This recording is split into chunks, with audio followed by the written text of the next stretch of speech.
That was ridiculously quick. I swear, but things I gotta do for people who have shitty internet. Ain't my damn problem.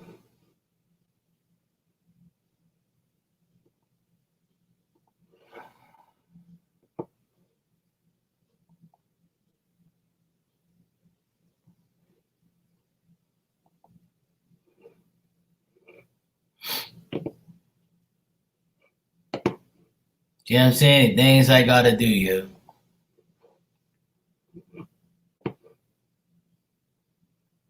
Hey Karen, hey JR, hey Anita, hey Carla, hey Hermana, Allison, how you doing? SR, you say much better. Complaining crew, you said notified. Hola, okay.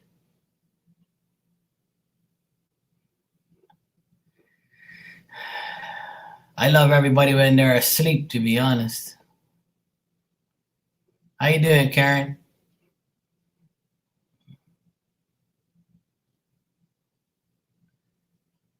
I said, look, I can't hear you. Now it's gonna be another problem, look.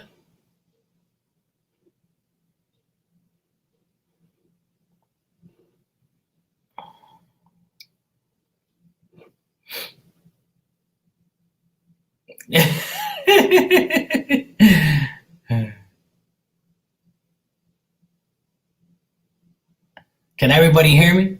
Or is it just Oda? Oh, Jesus, help me. What am I gonna do? Okay, great, I'll be sleeping soon. Oh, man.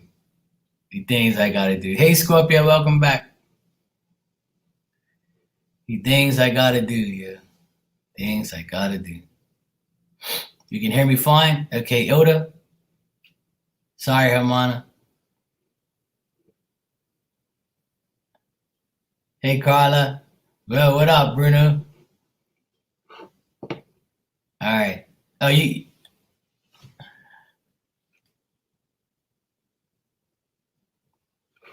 Now watch this. Watch this. Look.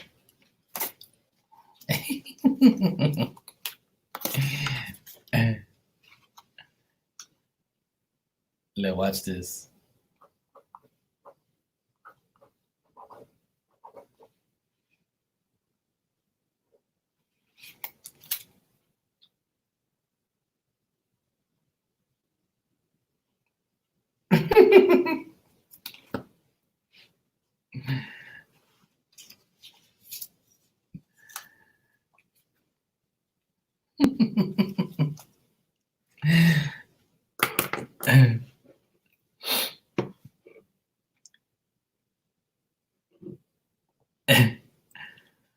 Oh man. Hey, Anne-Marie. Yo, what up, Barb?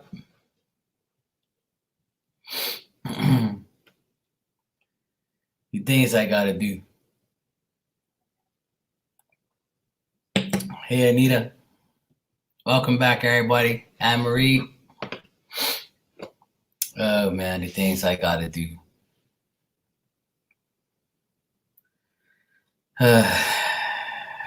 Let me do this damn pick a card.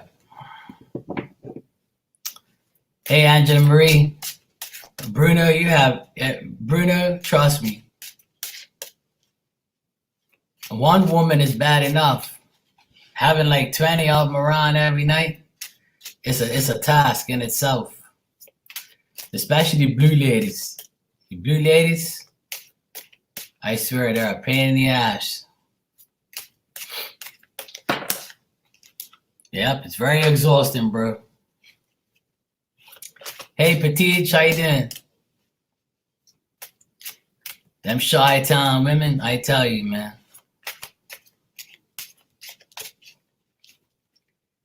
I tell you, every day their internet's going crazy. I'm gonna have to do a fundraiser, try and get both of them some better internet, or put up a big ass tower in my yard and send them the internet from Bermuda from the Triangle.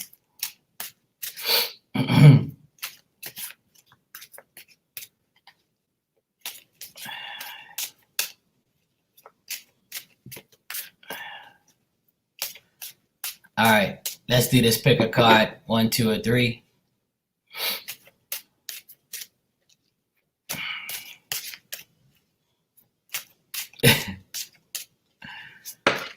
Oh, Jesus, help me. Actually, you know what? Try. Yeah, the problem is, Bruno, I don't even get no damn Kuji from nobody in here. You see? Imagine if I did. Imagine if I did. Oh my gracious me. It'd be a lot worse.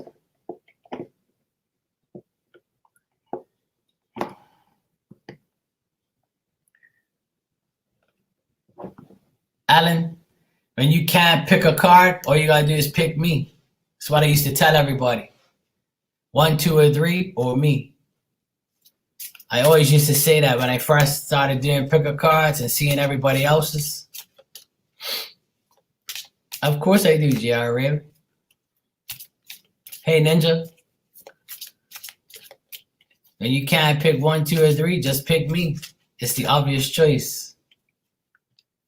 See, I just solved your problem. All right, 1, 2, or 3 for tomorrow. This is just a general reading for tomorrow's energy. I'm going to use my tarot cards and my psychic tarot cards today. Something different. All right, so this is a general energy for tomorrow. 1, 2, or 3. Ready? 1, 2.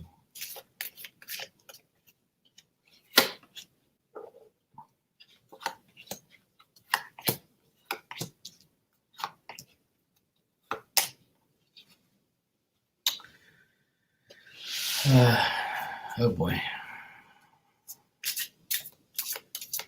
1, 2. See, she didn't want to pick me. She was like, fuck that, I'll pick 2. 1 for tomorrow. 2.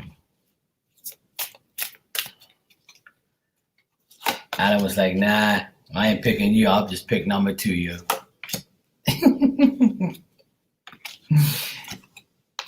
All right.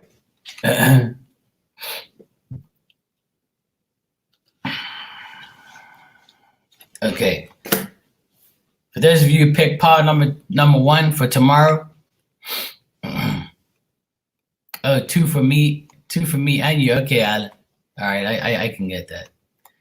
JR, it's good to be you. All right, power number 1. This is for tomorrow's general energy. I feel like tomorrow, power number 1, you'll be getting some enjoyment as far as handling matters in your life.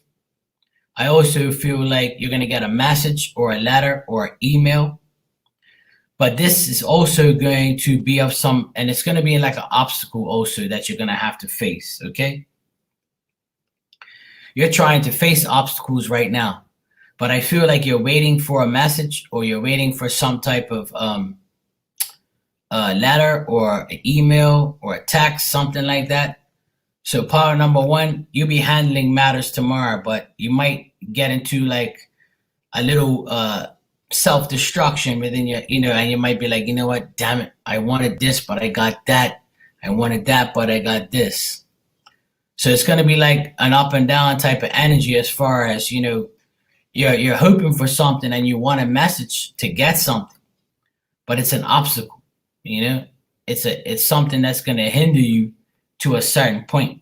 Like, I think that it could be something to do with money, but you ended up getting material stuff instead. You see what I'm saying? So that's what I see here for some of you. And power number 1, you can get a text message tomorrow that's going to piss you off. It can turn your temper violent. It can also make you say to yourself, you know what, I can't believe this shit. This is embarrassing. I'm sick and tired of dealing with this person. They always text me at the wrong time, or they always talk to me at the wrong time, or something like that as far as communication. I feel like communication is going to be like up and down tomorrow. I feel like you want something to happen, but you're not going to get it, but you end up getting something else in the material zone. Like, I feel like you want to hear from this person, but when you hear from them, you're going to be like, you know what? Now that I know the truth about that, I'm going to move on to get some material gain. some material harvest. So power number one, I see material harvest for you tomorrow. So when things don't go wrong, right, and things go wrong tomorrow, you see how you got all your materials there. The guy's got the apple, got a melon there or whatever, got some bottles, some stuff. This might be you tomorrow. This might be you tomorrow getting pissed off because you didn't get the call or the communication you want.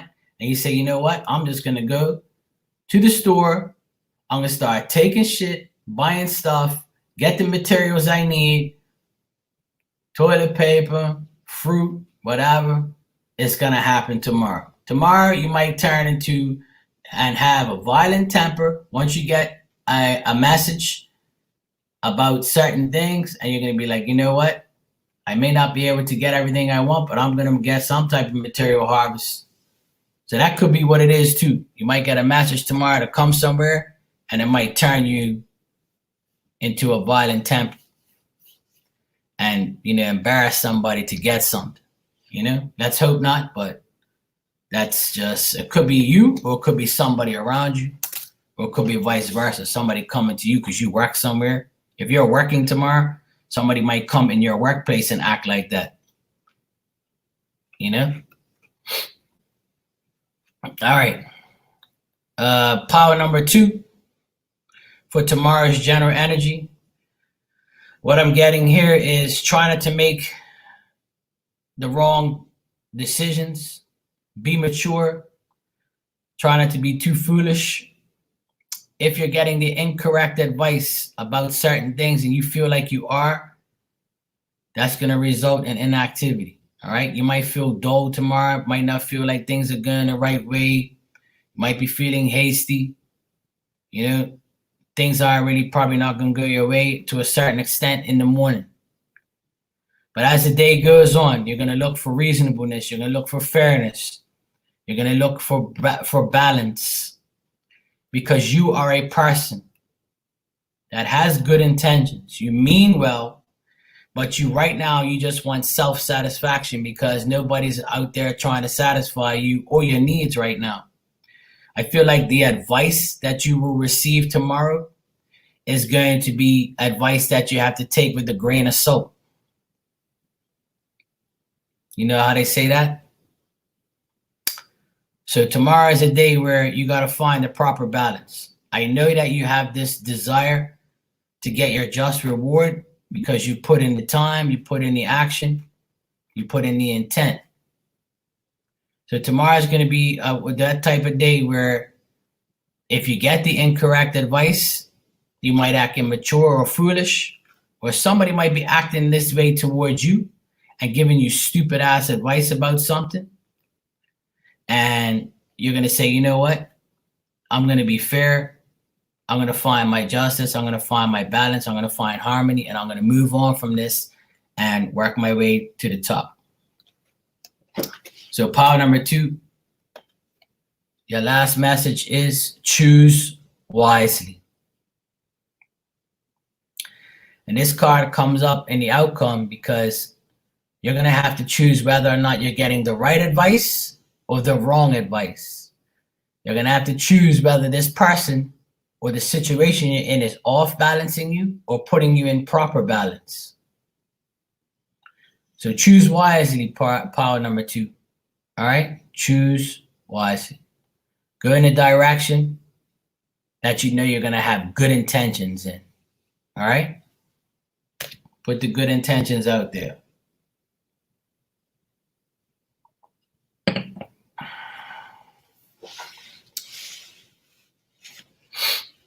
All right. Power number three, the general energy for tomorrow, March 24th. You might be advancing into the unknown. You don't know what the heck's going on. All right? You don't know whether you're coming or going right now. You don't know whether you want to leave where you are or go somewhere else or actually leave home on a journey. Because when you leave your house, you don't know what the heck's going to happen. You could have changed your residence and probably regret it. and you're probably dealing with people that have traveled around you, and you're kind of suspicious on whether or not they're carrying the virus or they're not. Or you could be dealing with somebody, a young man, or you could be dealing with a son, a brother, whoever. You're dealing with a man that's younger than you, and this person is unhappy, lonely, and they're giving you like a lack of everything. You could be canceling your plans tomorrow, power number 3, as far as this person or with this person tomorrow. Things look clouded right now for you. If this is a relationship that you're in with somebody, and this guy or this person is of a young age, or this person is just someone who doesn't know what they want, they're going to make you cancel your plans, or there's a lack of friendship between you and that person right now. All right? You could have had a broken marriage with this person. You could just be lonely right now without this person, or this person's calling you and say, hey, we're in quarantine. I miss you. I wish I had you now. And you'll be like, whatever, mofo. I don't care what you say. You know, whatever. I ain't making no plans with you. Hell no. That's what you could be doing with this person. You could have like a slight little argument with them tomorrow, or you could just be absent from being around this person. Okay? This person can also be from a distance from you, and you could be talking to them online, but things didn't work out. And now they're still calling you to see how you are, what you're doing, using this pandemic as their, link to talk. That could be another situation for some of you. Your final outcome, power number 3, is financial and material changes. Right now, this is a card for everybody pretty much, because everybody's going through financial and material changes. And power number 3, especially you, are going through financial and material changes. You could be going through this with this person I was just telling you about. You might be trying to get some change from this person financially, or some type of materials from them, but it's not working out. And it might make you feel unhappy and lonely because you're not getting any financial and material changes, and you're depending on someone, but they're not coming through. All right, power number 3. That's what I got for you.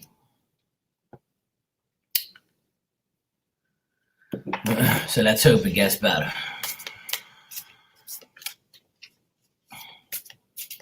That's just general energies for tomorrow.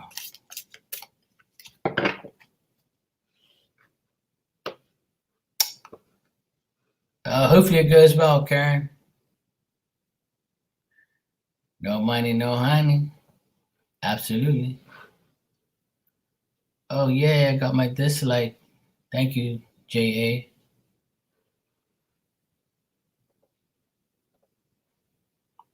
You're welcome. Yes, I'm going to do a collective right now, Raina. Don't rush me.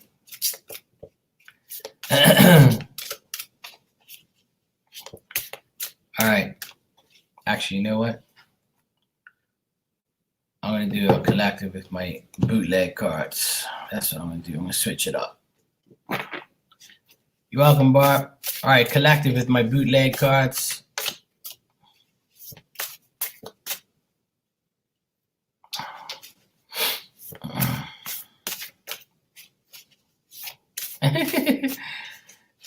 JR says, I don't care about money. I want mad, passionate, extraordinary love.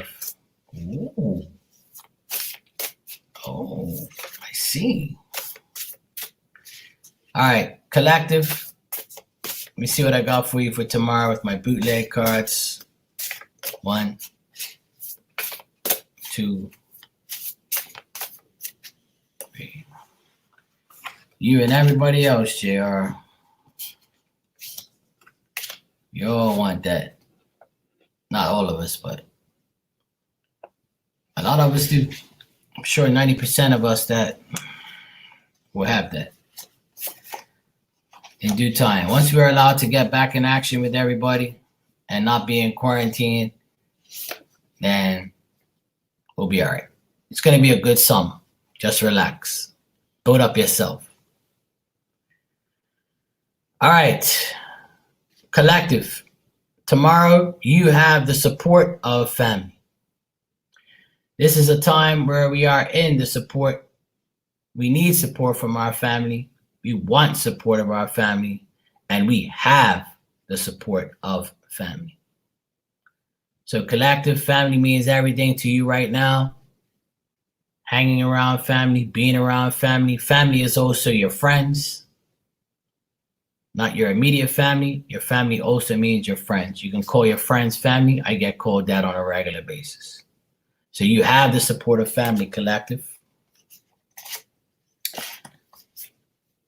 Also, get rid of low vibrational people, collective.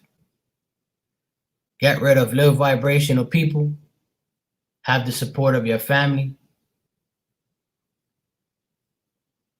All you need is your family right now, collective, and get rid of all the low vibrational people out there who don't believe that this pandemic is going to go away. Because the people that are negative and say that, oh my God, we're gonna, you don't need those low vibrational idiots around you putting negative thoughts and things in your mind. All right? And that's exactly what I've been doing, getting rid of low vibrational people that don't believe in miracles and don't believe in God. Get rid of them.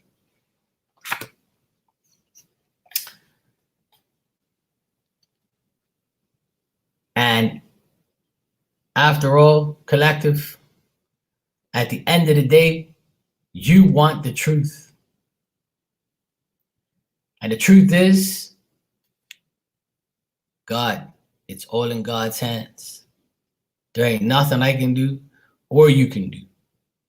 Staying home is the only thing that we could do, but guess what? You want the truth? The truth is God, Joe. That's the truth. Believe and you will receive.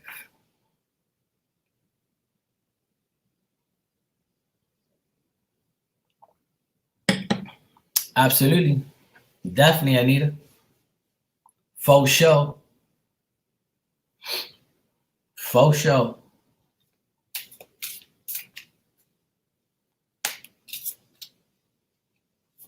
Janada.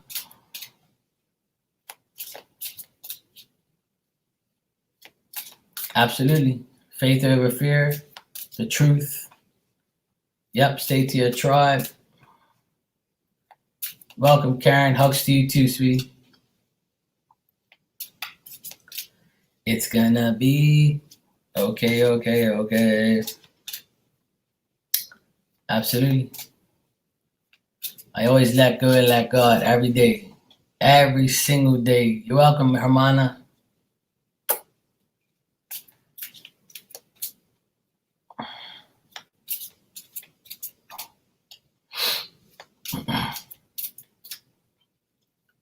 All right. I'm going to give everybody a card if you want one.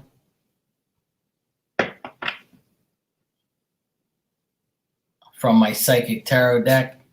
Today, I'm going to give a message. For those of you who are here, if you want one, you want one. If you don't, when I call your name, just say, nah, I'm good. It's all good. No pressure.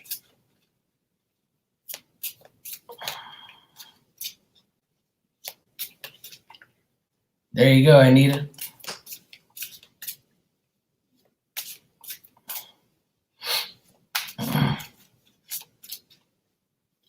It's gonna be okay, okay, okay. All right. Let me see what I got here.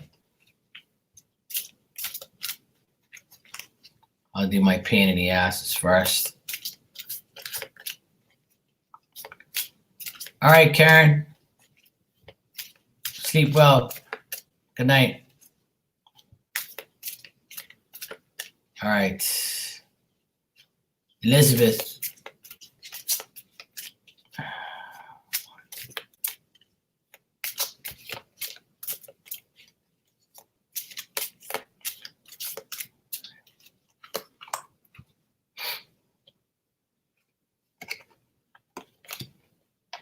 Okay, Teresa. Elizabeth, you got movement, choices, and decisions.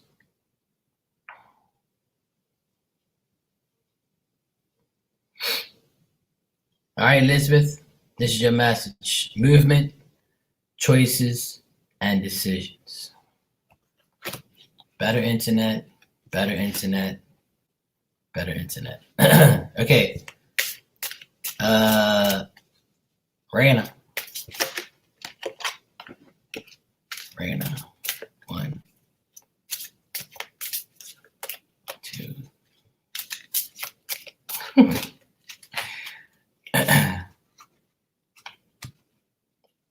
Raina, your message is truth. It's about time you told the truth. Better tell the truth and stop sneak lying.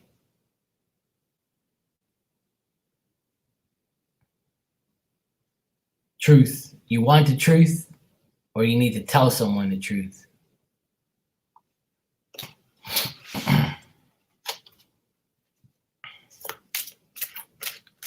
All right, love and life. Love and life. Let me see what I got for you. 1, 2. Sorry to hear that, Angela. All right, love and life. Recognition and reward. Love and life, you got recognition and reward. By getting recognized by others, you'll get a reward from them. Could be recognition from God, doing your thing, and He'll reward you with a healthy, decent life. That's how I look at it. I know, Bruno, these girls ain't loyal. All right, Ninja. 1, 2, 3.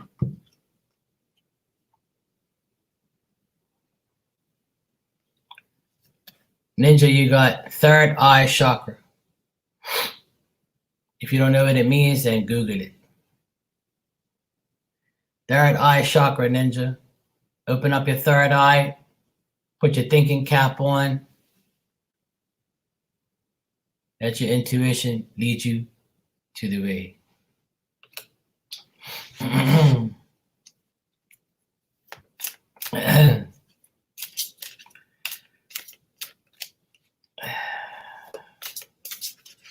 Loyal to my soul. Mercy. All right, JR. Let me see what I got. 1, 2, JR.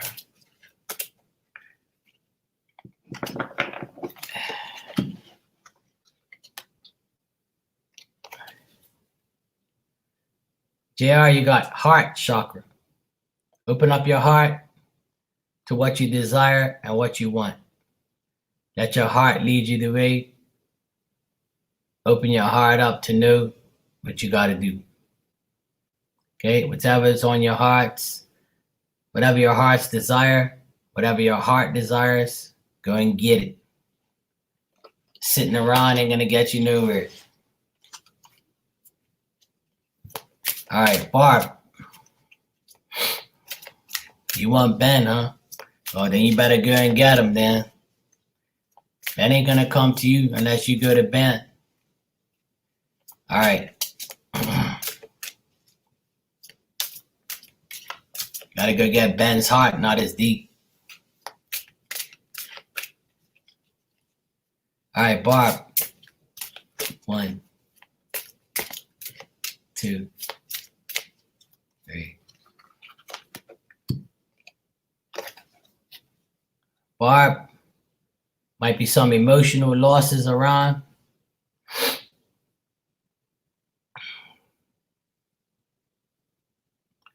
You could be just dealing with people that are having emotional loss around you, and you got to cope with it. You got to deal with it, comfort them, Comfort yourself. Emotional loss is in and all around us right now.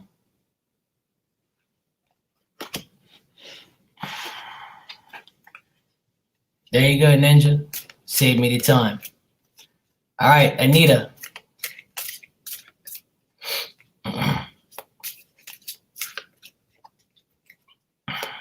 Anita. 1, 2.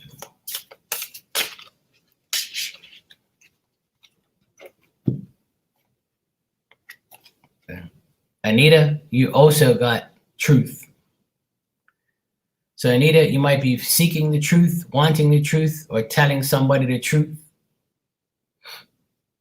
That's your message. Find the truth. Whatever truth has to do with you, that's what's going to be up.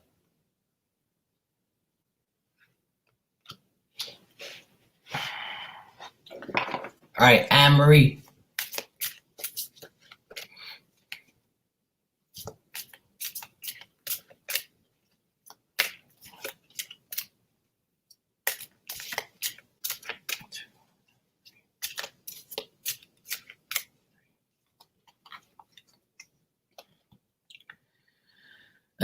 He's only doing it so you won't get timed out. All right, Anne-Marie, you got temptation. You might be tempted to do something, tempted to see someone, tempted to do something, tempted to say something. There's temptation around you.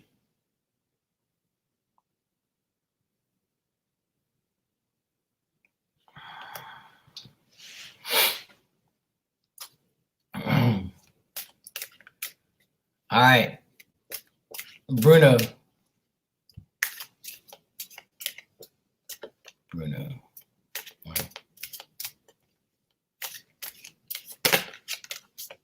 2.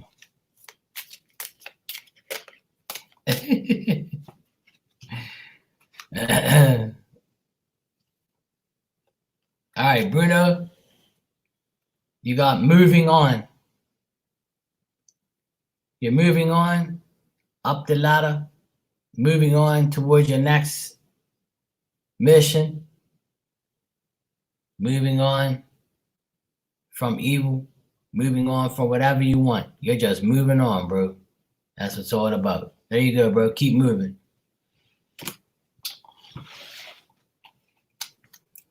All right, Hermana, Ilda, Hermana, Veloz. 1, Ilda, 2.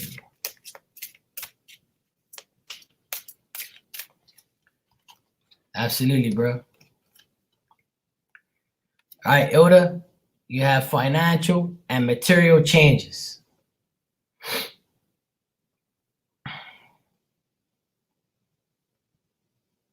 Ilda, Hermana, financial and material changes right now.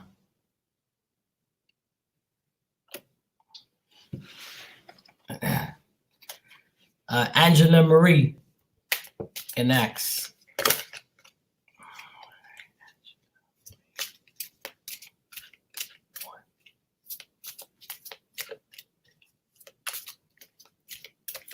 Hey Nina, how are you, sweetheart? Hope all's well. Hope you're feeling better. Angela Marie, you got authority. You need to take authority, show people your authority, show them you the boss. Whether this is home, work, wherever. You want authority, you need authority, you show authority.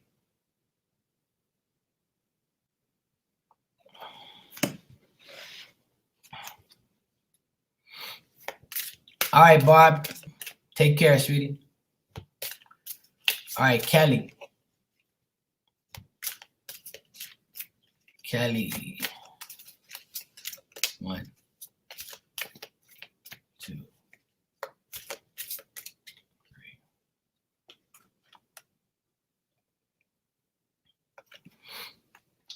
Kelly, heartache and loss. That's because you feel sick right now.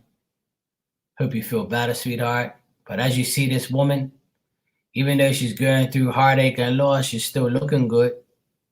She had a little cleavage, got her hair done, you know. She's a zipper away from the D. So there you go. You're welcome, Angela.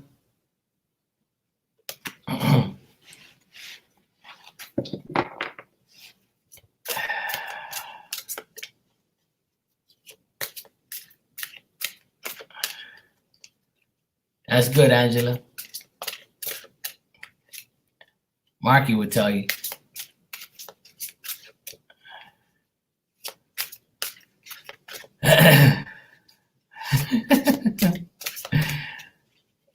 Yeah. See what it is when I look at the back of the card, I see more things, so I have to say what's on my mind.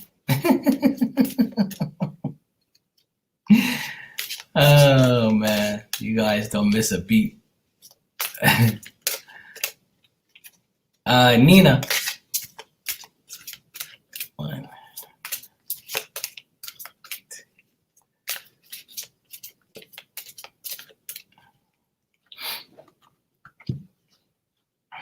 Good night, Ninja. Not. All right, Nina.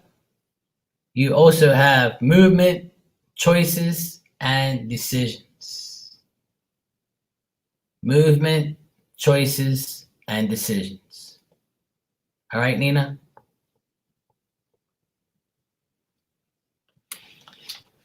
Absolutely, Alan. All right, Alan, you're next. My D is always ready. I'm thinking about who I'm going to give the D to. She knows. She knows what time it is. I think about where I'm going to put the D. See? You're welcome, sweetheart. All right, Alan. 1, 2. Presented. This is your answer. Alan, firm foundation. See the Bermuda Triangle all up on your back? Alan, you got firm foundation. That's what you need if you want my D. So have a firm foundation so you can get things done. Feet on the ground, ground yourself. Stay firm. Stay on that foundation. All right?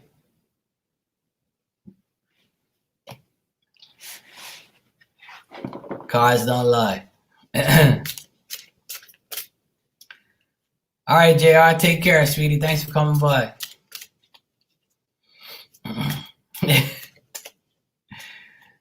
The octopus monster is awaiting the Portuguese cities and the lingua. Mark, can you do a reading soon? Is he a wankster or a real man? No, I'm not going to do that reading because it's going to be wankster the whole time. Because the only real man you know is me. So it don't make sense. Scorpio, I'll give you a message now, okay, sweetie? Scorpio.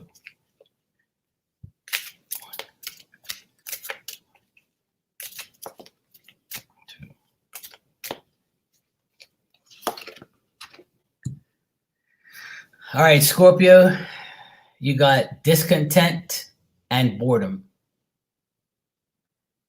Might be bored right now and discontent with the things around you or situations around you. Discontent and boredom. I think we all are at this point in time.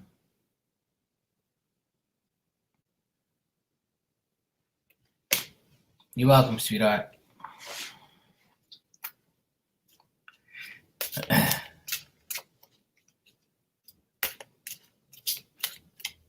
Mark, keep quiet.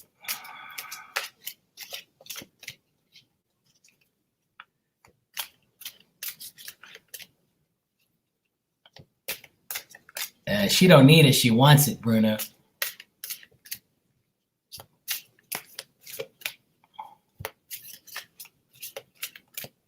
Alan says she missed her Rankster. But oh well, upward and onwards.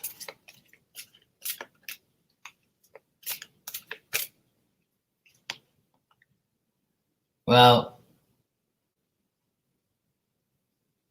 you know, you can still get the D.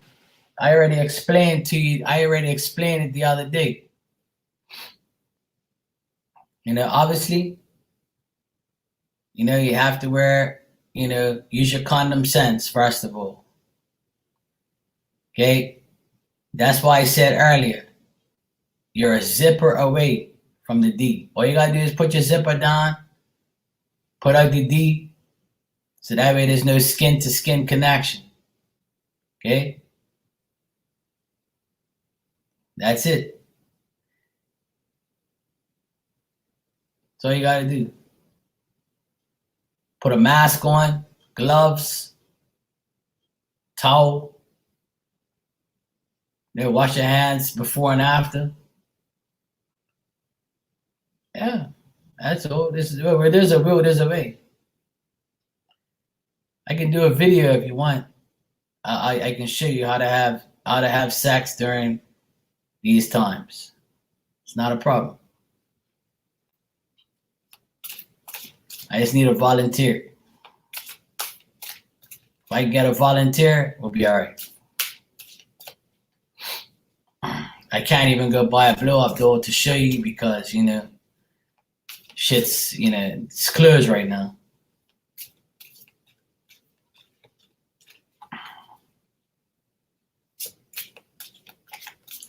Me too, Alan. I feel the same way.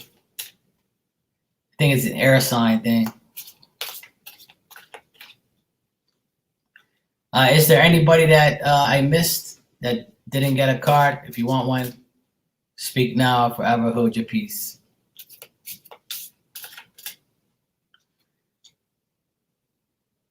Yeah, there's nothing wrong with that. Connections are better.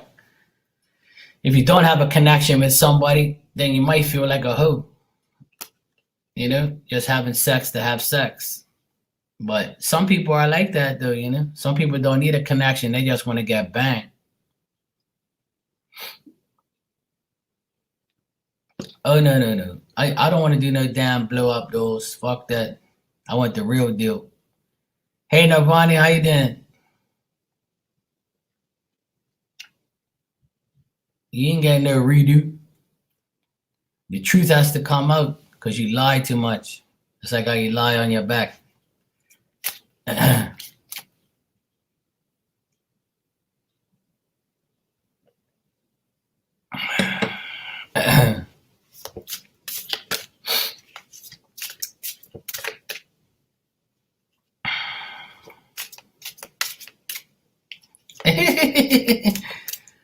Oh, no, Alan. See, that's why you need me in your life.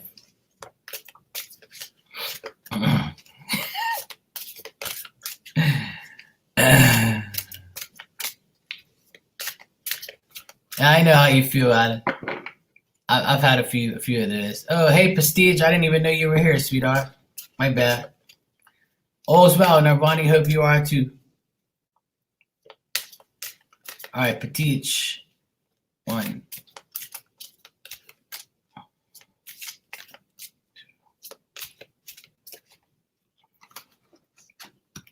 Okay, Tanya.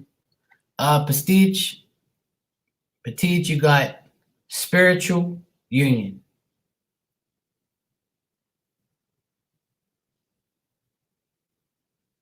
Spiritual union between you and someone. That union will be spiritual between you and someone that you are thinking about, who you are with. now's the time where it's going to be spiritual because of the times that we're going through. So there you go, Petite. Spiritual union. All right, Tanya.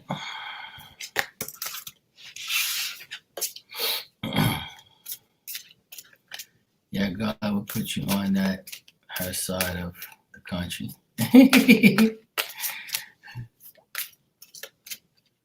All right, Tanya. 1, 2, 3.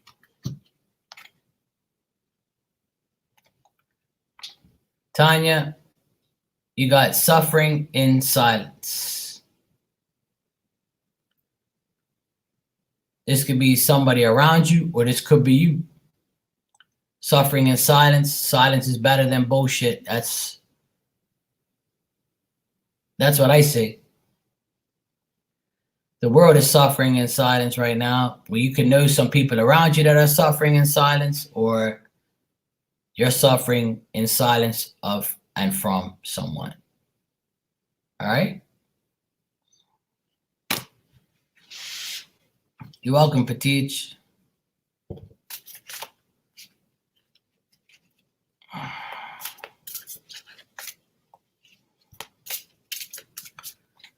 Alan, that's because you're a good woman. That's why.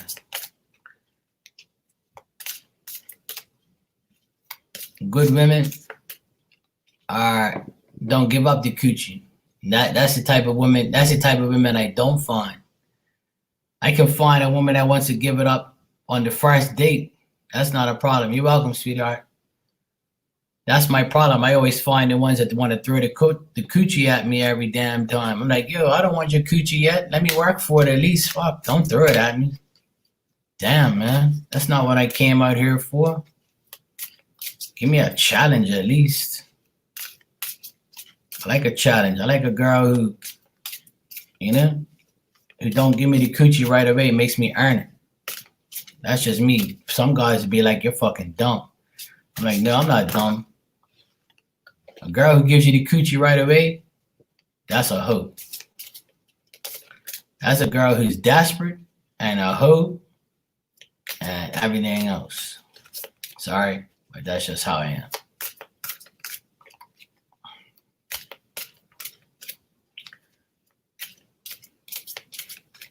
Hey, well, you're not the only one. Nirvana, you gotta unsubscribe and subscribe again.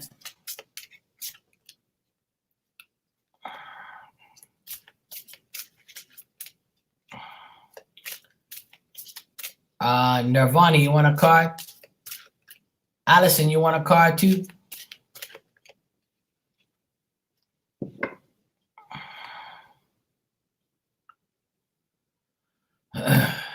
Well, unfortunately, the women that I'm usually with, they seem like they're gonna give me a challenge, and then all of a sudden it's like, here's the coochie, yo. I'm like, what? No, man. I don't want it yet. This is not even a challenge. If I wanted this, I would have just went to go buy a hoe. Fuck. That don't make no sense.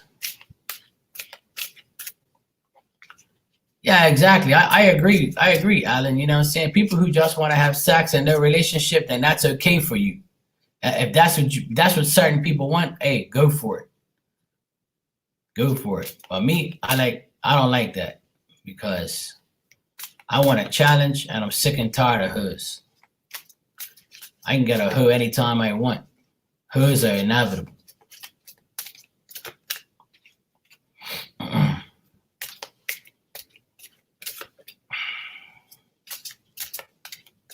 All right, Nirvana.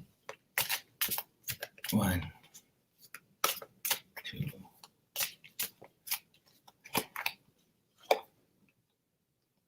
Nirvana, you got moving on. That's two different things, Allison.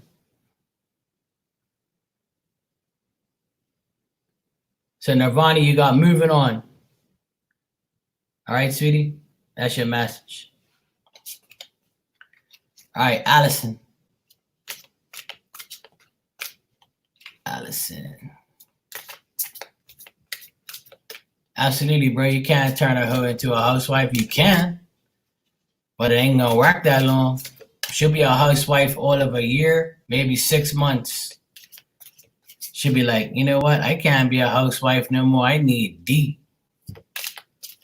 And my husband ain't giving it to me. He's getting too comfortable. Well, he gives it to me, but I want different D. Next thing you know, he's coming home and she's giving somebody else a turn. She's like a doorknob. All right, Allison. 1, 2, 3. Allison, you got material and spiritual prosperity. Nice. You might be getting some material prosperity and spiritual prosperity all at the same time.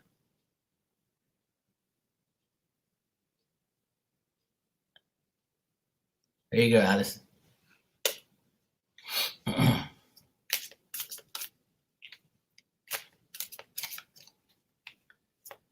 All right, is there anybody else that hasn't gotten a card that wants one? If not, I'm going to give Liar a card, another card. Raina.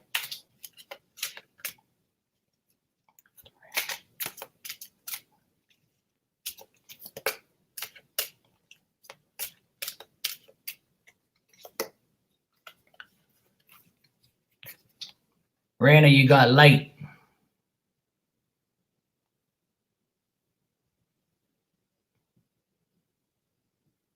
You need light. Get your ass out of the dark lies and put you into the light truth. Well,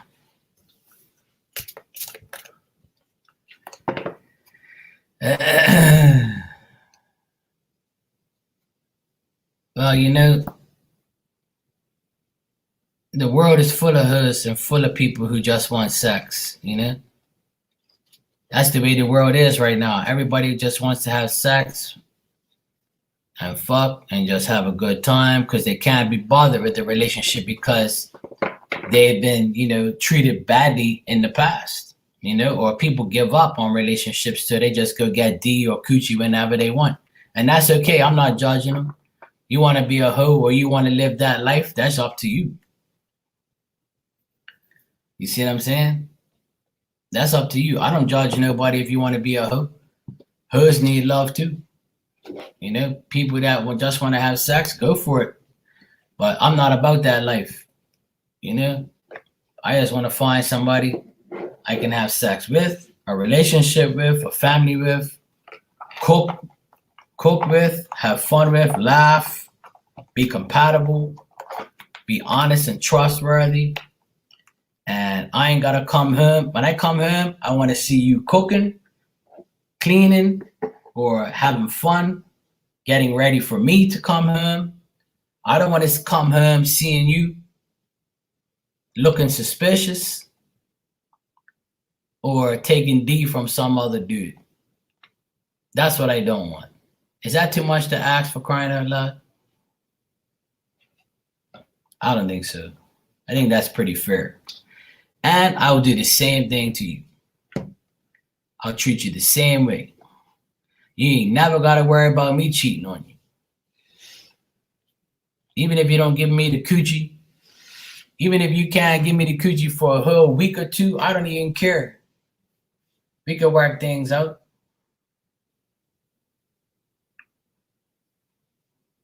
It's all good. You can give me all that, Nina? Well, that's good. As soon as the airport opens, we can talk.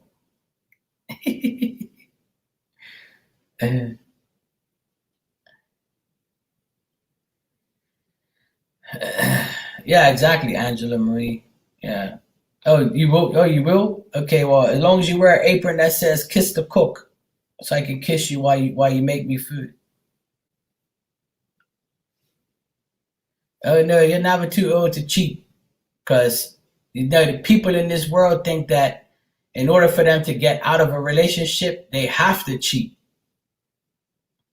But in order to get out of a relationship, just say so. There's no need to cheat on somebody to get out of a relationship. That's just the stupidest, childish thing to do. You see what I'm saying?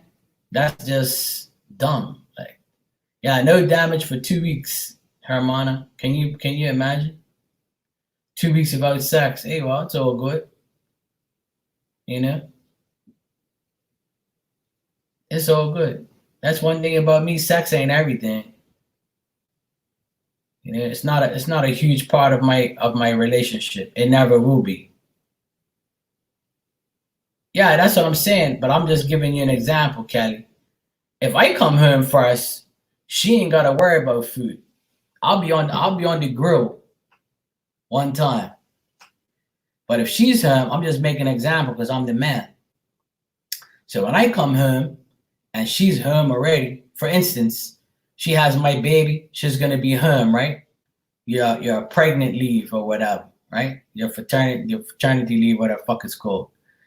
Right? So say she's home, she's got the baby, and she's home, I know she's home. She's cooking. When I come home, open up that door, smell that good food. You know, baby sleep. She's got everything organized. You know, I'm coming home from a hard day's work. This is just an example. You know, I don't want to see her fucking eating bonbons on the couch, gaining fucking 300 pounds, talking about feed me. You know, hell no. I don't need no damn wife. I don't need no wife. I want a wife, but I don't need a wife. It's two different things. Needs and wants. Corianne, I didn't even know you were here, sweetheart.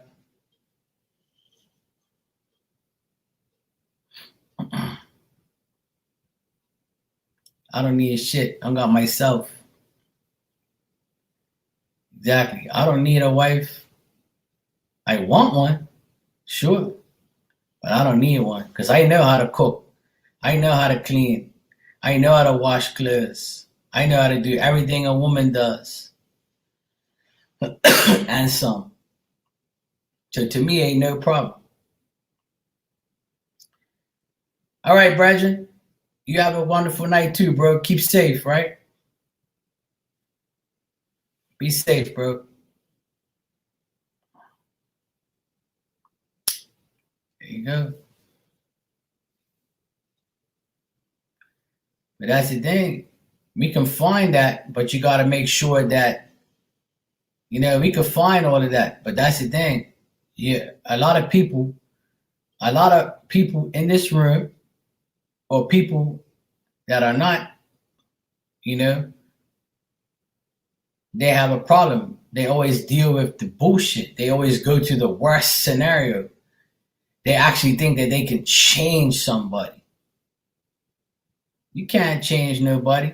That person's gotta want to change, or that person is going to be compatible to a certain extent. If you think that you argue and you treat you like shit and all that now, and you think that, oh, when I get married it'll change, or as we get on it ain't gonna change, it's gonna get worse. And some people say, oh, not necessarily. Well, I'm yet to see it happen. So when you see it happen, let me know. Film it. I know what I'm talking about. I don't have to be married or in a relationship to know. I know what life is. I'm seeing it all. People got to remember, I do readings for people who ask me the same question every day. That's what I ask them, Anita. Why would you want to change somebody? Exactly. If you can't change them, or you want to change them, then that means that ain't the right person for you. That's my opinion. Yeah. I saw my brother go through it. My brother tried to turn a hoe into a housewife. And it got worse and worse as the years went by. And now He realized he knew he was making a big mistake, but he thought it was going to change because he put a ring on her finger and, bang the shit out of her coochie on a regular day. That ain't going to make no difference, bro. She'll get tired. Hers get tired. They need new dick. That's just the way it is. It's life. Right. Exactly. I agree.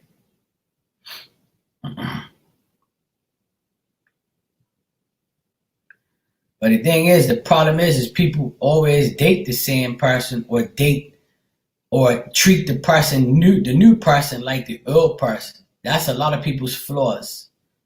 Is they always treat the last person. They treat the new person like the last person. Exactly, Anita. Too many red flags, move on. Listen, I'm guilty of it. I was guilty of it in the past 2 years. Too many chances, too many arguments, thinking that it's going to get better. When it was good, it was good. But when it was bad, it was bad. And then a couple of days go by, oh, I'm sorry, oh, I didn't mean it.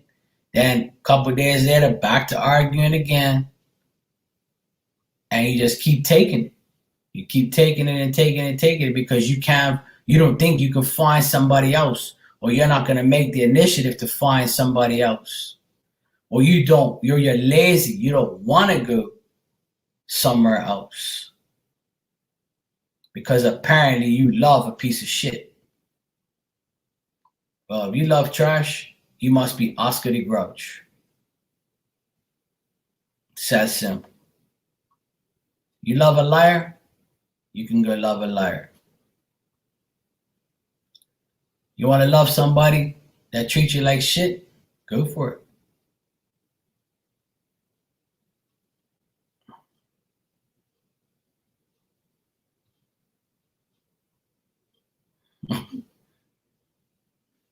Have you ever been with a woman who could admit she was wrong and apologize and really change her behavior? Absolutely not, Alan. And the last one definitely proved that. People can change their behaviors. That's different than changing their whole ways, Ways and behaviors, two different things to me. But like, for instance, I've been with a woman that was wrong, admit she was wrong, apologize, and didn't change her behavior. Never. Her behavior will always be a repeated pattern after so many times. Especially when they thought they were right when they were wrong. And if I have to question myself and my intuition with somebody over and over, then it's called reverse psychology. She was trying to do that shit on a regular basis, but after a while you just get fed up because the behavioral patterns don't change. Obviously everybody's going to get into arguments. You're going to get into a fight here and there. But if it's a regular thing, like every week or every month, like, you got a problem. You got a problem. If you can't maintain proper balance, then it don't make sense being with somebody. And that's not only in relationships, that's friends, family, the whole 9 yards. I just don't see it as a relationship. It's got to be in all categories.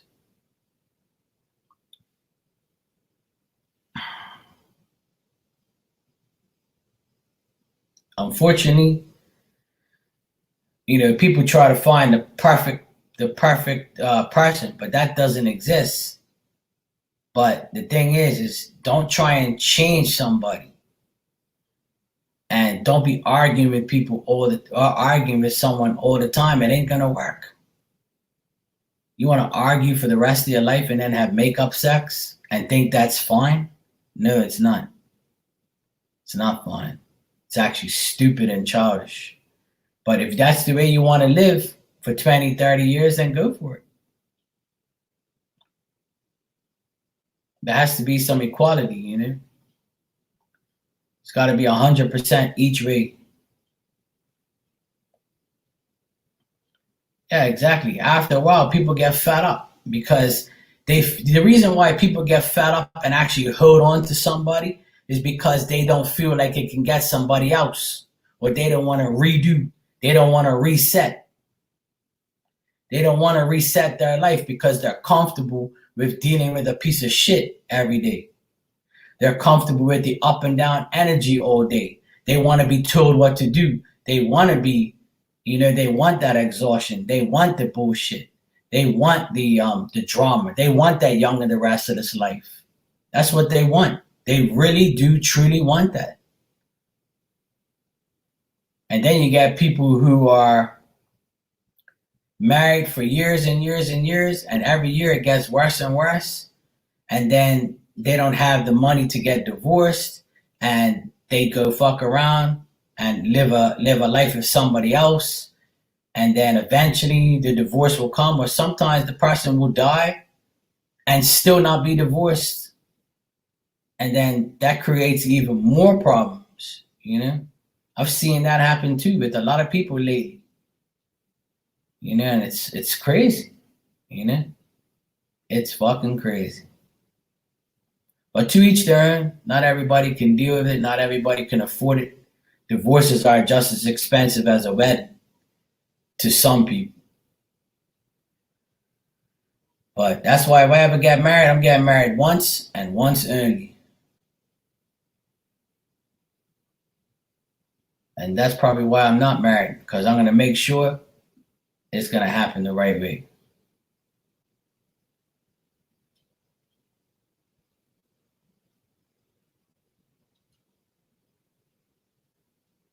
Yeah.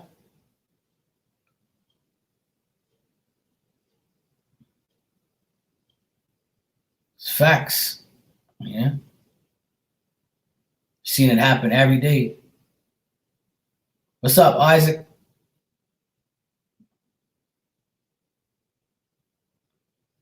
Yeah. That's why people there you go, Corianne. I've seen it happen, trust me, yo. Let me tell you something. I've done a lot of readings in my lifetime, and I see it happen all the time, man.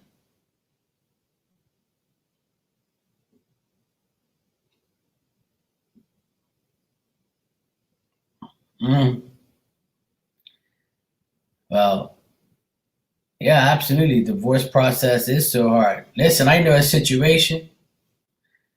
I'll tell you a story. A story time with Mark. Let me tell you something. I know this couple. They were married and they separated, right? And the guy left his wife. It didn't work, but they couldn't afford to have a divorce at the time.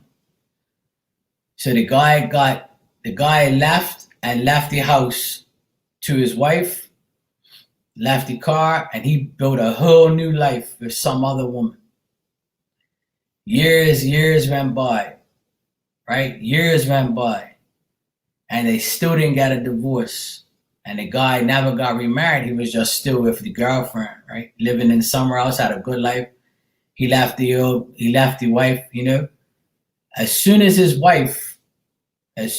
wife died, his daughter ran to the house. She weren't even buried. She was ready to move in the mama's house because she thought that the mama's house was her house. But she was going to leave it to her in the will. Well, guess what? Guess what happened? The will says your house goes to your significant other. So guess what happened? They didn't get a divorce,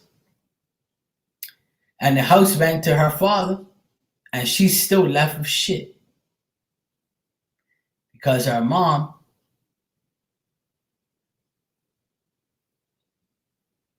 lied and told her, look, They were still divorced. They were still weren't divorced. So the guy got the house. He got his old house back, and he had a new house. And bye. And she got left with fucking nothing. Her kids got shit. That's what they got. The kids only got the car because the house was still in the husband's name. And the next of kin is him, the husband.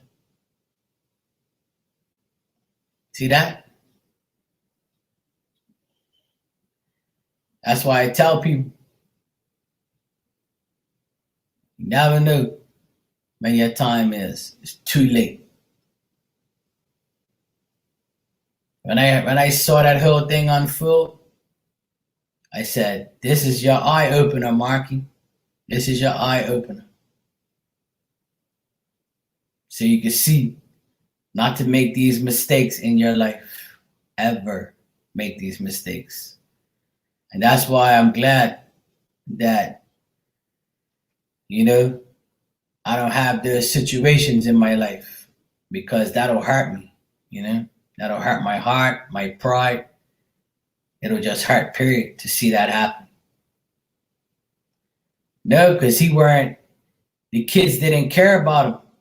That's what I'm saying. The kids didn't care about the dad because the dad left him on.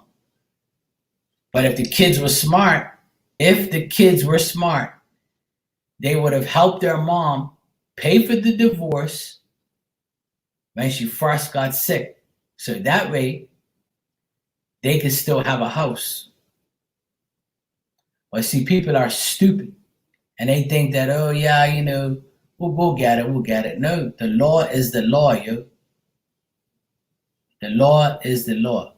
What's written up is written up. You can't do nothing about it. A divorce is a divorce. A marriage is a marriage. A will is a will. You see? That's why people's kids got to be smart and help their parents out.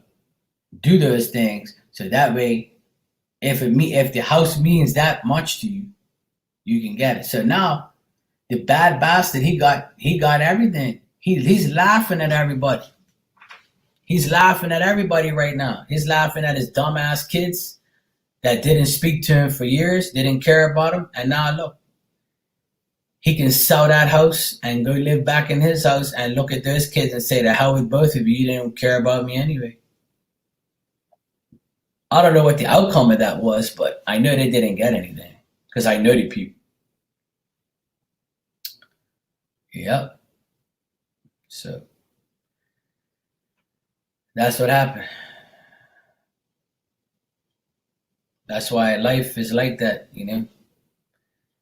And I also know a guy here. He's an immigrant. He's been working in Bermuda for over 10 years. And after 10 years, you can start to bring your wife and kids here, right? Because you've been here for a while. So he told everybody he was getting a divorce. And then he says he was going to bring her here and his kids and start a new life and try to work it out. So he was building a house out, in Portugal. And he had the house already, but the wife was back home taking his money and using it and not soaking it into the house and making sure the house gets built. She destroyed the money and was lying to him the whole time about what she was doing with the money. And this fool the house is sitting there doing nothing now. It's a house with windows and doors and nothing in it. No electricity, no plumbing, no nothing. The house just sitting there now. And he's now in Bermuda with his wife and his kids. And they're getting in all sorts of trouble. And if he goes back home, he don't even have nowhere to stay. And he told somebody, I'm waiting for my dad to die so I can see if I can go live in his house.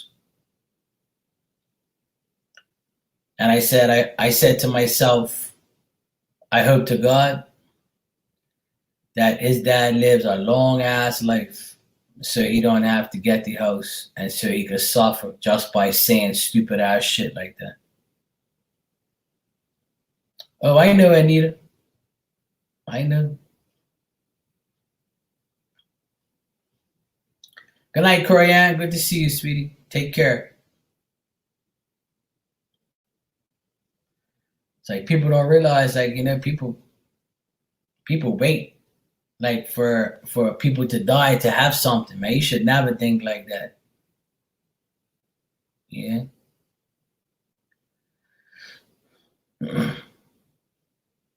Got heavy eyeballs? Go sleep, sweetheart. Sweet dreams. Dream of Marky. That's all you gotta do. I've been having some crazy ass dreams lately too. Crazy ass dreams, yo. Like, what the hell am I dreaming of? But it's life, a lot of people make mistakes. No, don't fall asleep in the damn tub, woman.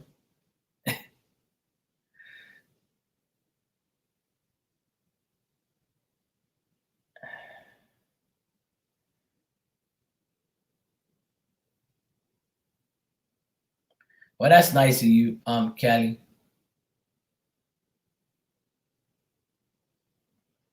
That's good. I'm glad you did that. I mean, my mom and dad, it's four of us, and my mom and dad already left us everything. All four of us, we have to all split it. But I don't even want to think about that. Like, I'd rather them stay alive because I don't need what they have. I have everything I need and want.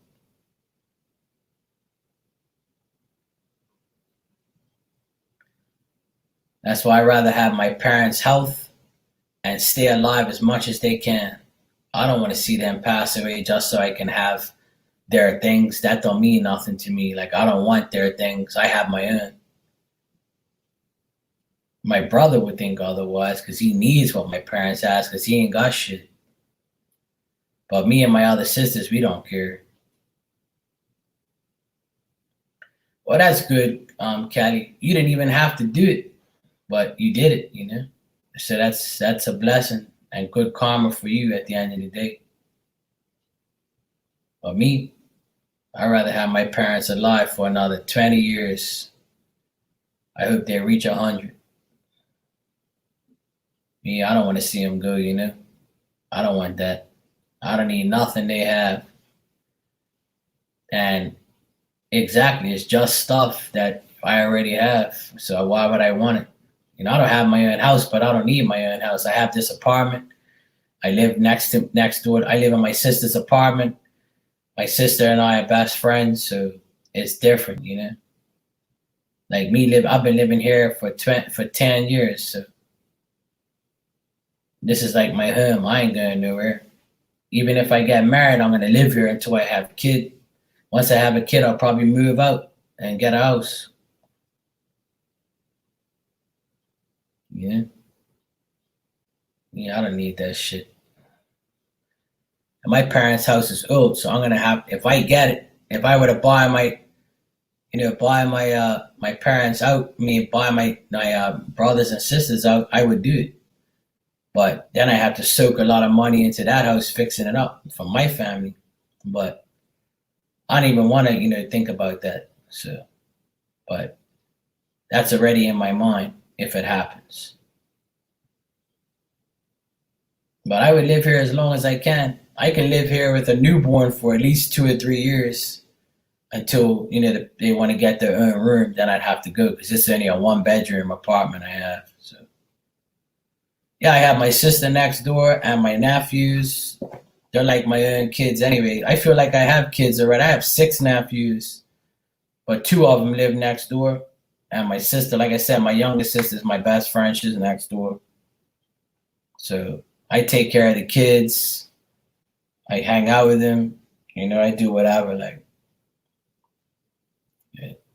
I have a good life. I ain't got nothing to complain about. I live in a good area. I don't live in the ghetto no more. I used to live in the ghetto with my parents. Where my parents lived, that was a ghetto area. I don't live there no more. It's nice to be somewhere else. I still have my parents, both of them. My parents are 76 and 74. They're in good shape. They have their health issues, but they're in good shape. They're all right.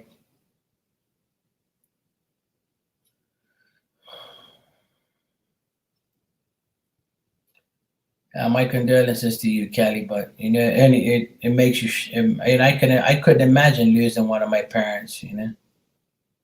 Fuck that.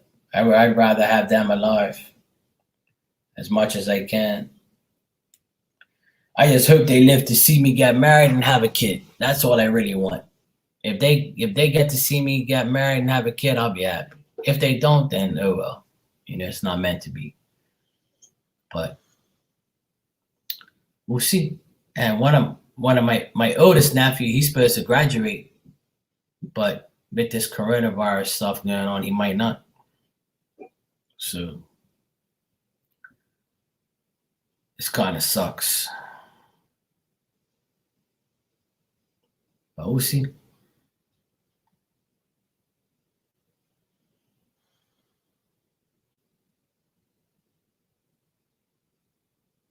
Mm.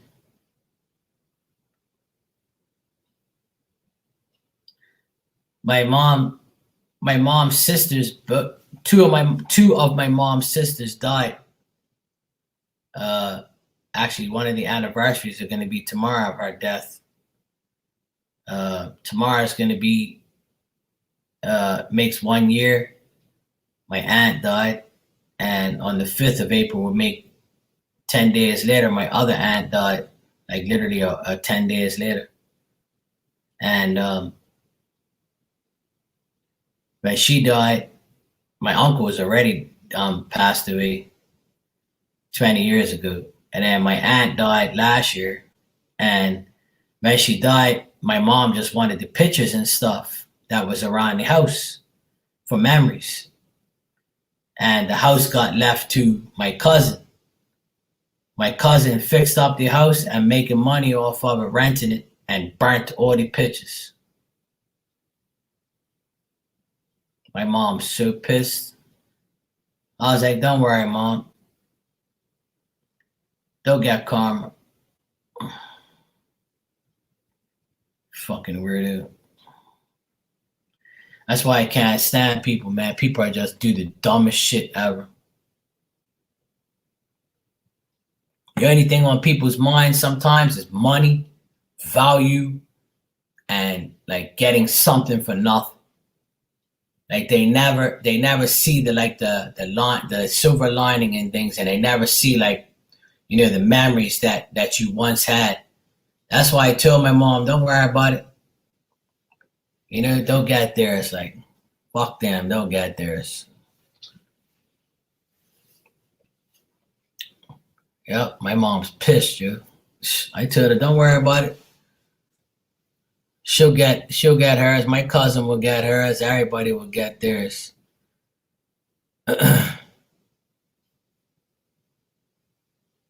Stupid ass people, man. That's why family will hurt you the worst. I tell people that every day. That's why I don't care about some of my family members. I don't give a shit about them. I have cousins here from Portugal that are working here that I grew up with and shit. I don't even speak to him. I'll see him in the store. I won't say nothing to him. I'll act like they're a piece of shit, just like how they act because of the way they dealt with my family and the way they dealt with my mom and shit. Like, fuck you, he ain't my family. Kiss my ass.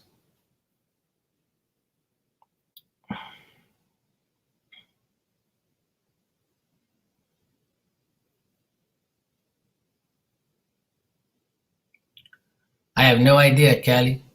You should check it out. Like, Google that and see if somebody would do it. Mm.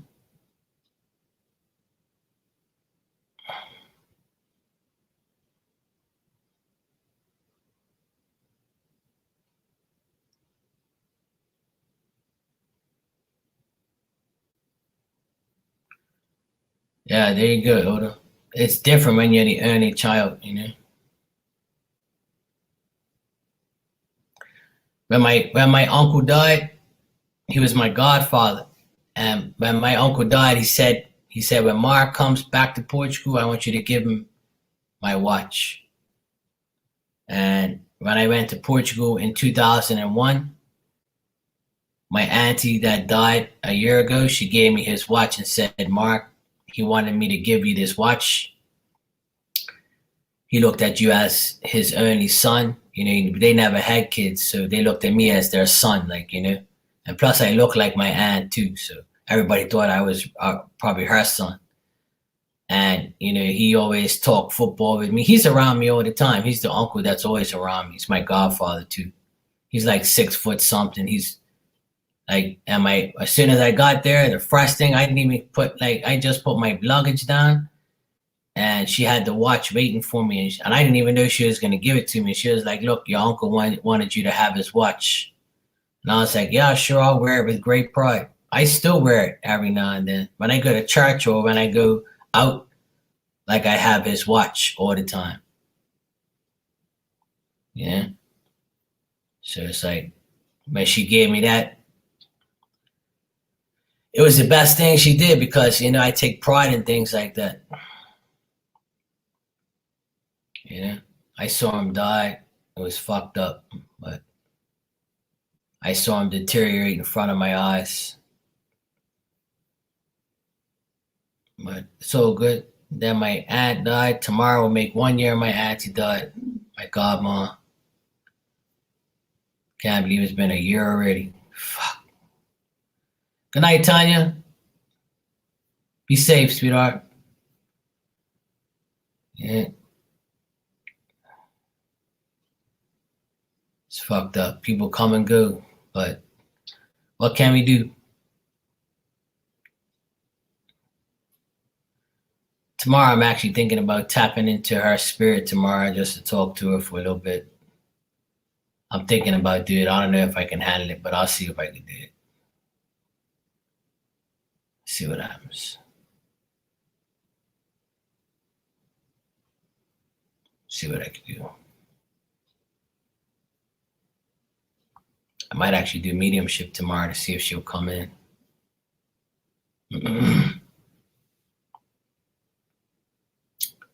We'll see. Yeah, I'm gonna try it, Hermana. I'm gonna see what happens. See if I can bring her in. Why not? Should be easy enough. All right, Kelly. Take care, sweetheart.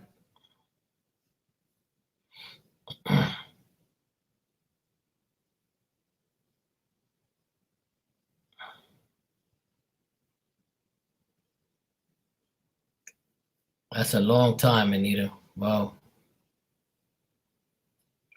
That's what I'm saying. I'm so fortunate to still have my parents. So I'm 43, and to have my parents in their 70s still, it's a blessing to me. Like, I don't want them to leave yet. I still want them to see me, you know, get married and have kids, if that's what's in the cards, you know, if that's what's gonna happen. That'll be nice. Just to have them there. It'll be good. But we'll see. We'll see how it happens. We'll see what happens. We'll see. Hopefully.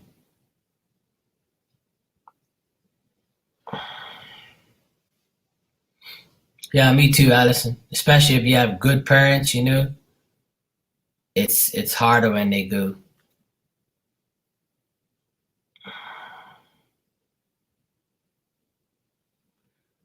Yeah, that's what I'm saying. This year makes 20 years. My uncle died. Like, this June will be 20 years that my uncle passed away. I still can't believe I was in Portugal 20 years ago and saw him die. It's fucking crazy. Time just passed, yeah.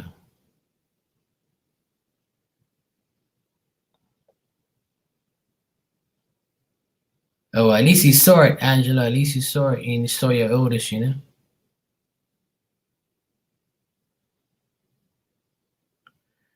My friend's younger brother just passed away a few hours ago and just reminded me that one day I might get missing him in school. Yeah, I know, Allison. Sorry to hear that, sweetheart. That's what I'm trying to tell people every day, man. People die every day no matter what. We just have to live our lives to the fullest. You know, my mom told me a story about my grandfather. My mom was here in Bermuda, and her parents were in Portugal. So my mom had just had me. I was 9 months old, and my mom had to get on a plane and go all the way to Portugal just to see her father, pass away and stay there and be in his funeral. And she had already had, she had my dad and my older brother and my older sister, and I was the third one. I was 9 months old. She got on a plane, went to Portugal to see her dad die, and right before that, my dad's dad died. When I was 5 months old in my mommy's belly, my dad's dad, my grandfather, died. And 9 months after I was born, my mom's dad died. And when I found that out, I was like, fuck, that's crazy. Yeah. Both my grandfathers died. One when I was pretty much, my mom was pregnant with me, and the other one was when I was only 9 months old. And I can actually recall and I have that vision and image in my brain. Since my mom told me that, I've always had that vision in my brain. I told this story the other day that when I went back to Portugal one day, I went in his room and I can recall that moment.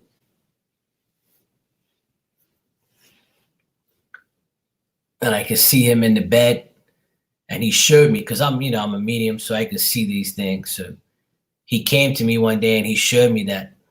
He showed me how it all looked, how my mom looked, how I was, him waving goodbye to me as he died, shit like that.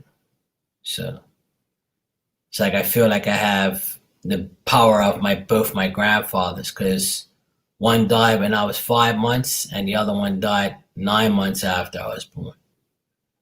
So it's crazy. Like when I think about it, I'm like, well, there you go. It makes sense to me.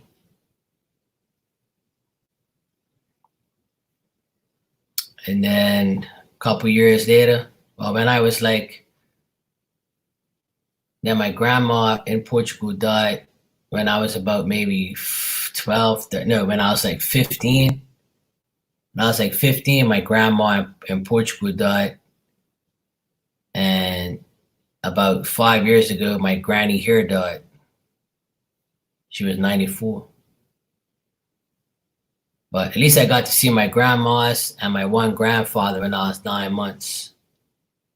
So I only didn't see one, my dad's dad.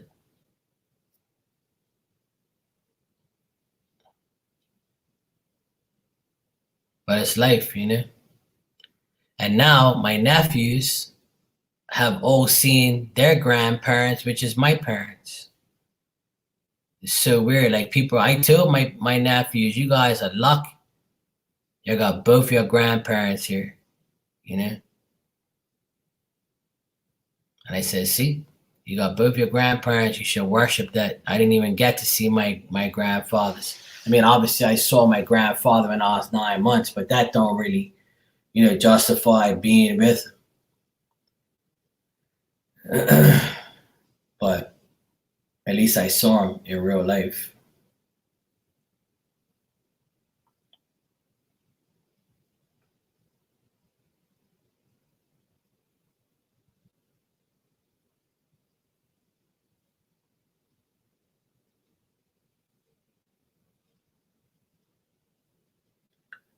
That's crazy, Scorpio. Camp. That's serious. That's a whole nother level. A lot of people. That's what I'm saying. I feel for people who don't even know who their parents are. There's actually a few people that's come in this room that told me that they were actually adopted, or they don't know who their parents are, or they don't know who their dad is, who their mom is. I couldn't imagine that. I just can't imagine. That's why I'm so lucky to have my parents. I'm always grateful for my parents. Like, even though when I was young, I was a pain in the ass, so I have myself to blame anyway. I was rebellious. I was a pain in the ass in my teenage years. And when I was 18, 19, I got a car and I left, got my own apartment because I felt like I was in jail. My parents are really strict. So once I was legally, at 18, 19, I was legally ready to leave. So I left. And, I never looked back. But they were always worried about me because they knew I was the rebel and the black sheep of the family. So they were always worried about me. But now, as I'm older, obviously, they know they can count on me, and they know that everything's cool. They know I'm a good kid, a good son. I mean,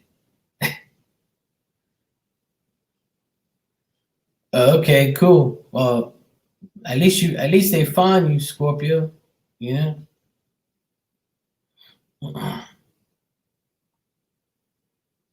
that's a good thing, right?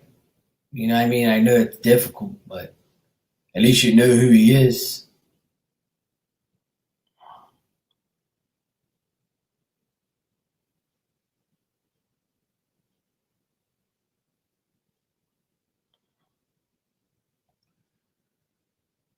Well, that's the thing, Scorpio. It's like I tell people all the time, like sometimes,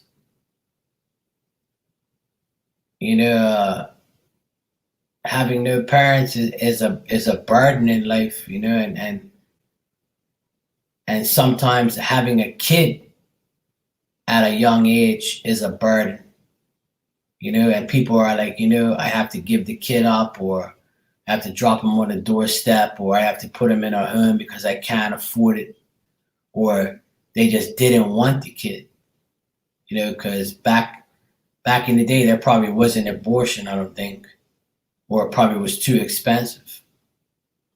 But I couldn't imagine doing that to my kids. I just can't. I would rather, you know, suffer than to have my kid, with somebody else. Fuck that. I don't have the balls to do that. I could never do that, ever. And that's all that matters, Scorpio, is you made it. You're all right, It could be worse, right? It makes you who you are today. It makes you who you are today. That's all that matters. There's a lot of people in the world that are orphans, and you know, people like that, and people that never saw their parents, and they're some of the strongest people in the world. Because I know that because in sports, I hear a lot of sports people say that, oh, they had a rough life, and they didn't have a father, or they didn't have a mother, or this person died, made them stronger, and now look at them, things like that. And then you have situations where, these superstars and these movie actors and sports people, their father abandoned their families. And now they wish they didn't because their son is a multi-millionaire and they're a crackhead on the side of the road, or they're a fucking broke ass mofo. And they probably wish that they were a father to that kid. You see? I've seen that happen a few times in sports, with sports people and actors and things like that. One of my favorite basketball players said that he didn't speak to his dad because his dad left him and his mom for dead, pretty much. And he said that now that he's in his 40s, he was thinking about talking to his dad again, just to have a peace of mind. But I don't know if he did it, though. I don't think so. But he says he was going to. But it's hard, when you get dissed like that. Yeah, there you go, Scorpio. That's all that matters. It makes you stronger. What doesn't kill you will make you stronger. But I always feel for kids that grow up like that, without a dad, without a mom. You know, their mom or dad dies young, leaves you with all these kids, or even by yourself. You know, even a single kid, single parent growing up. I couldn't imagine that. Like, I honestly, I always fear that. I always fear getting married, having a kid, and my wife dies. Like, I'll be fucking devastated. I couldn't even imagine how I could feel after if that were to happen to me.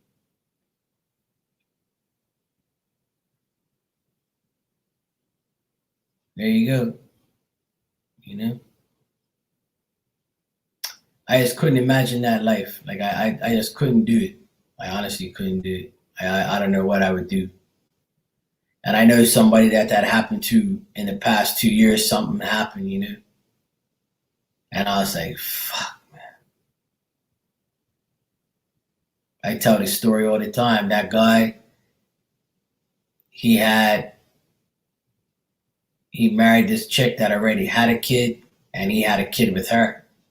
And the kid weren't even 3 months old, and she got hit by a drunk driver, and she died. And now he's with the kid and her other kid. A guy all by himself, and he's younger than me. But he has a good family that helps him out with the kids and stuff. But I couldn't imagine that, man. Fuck. It's just fucking bullshit.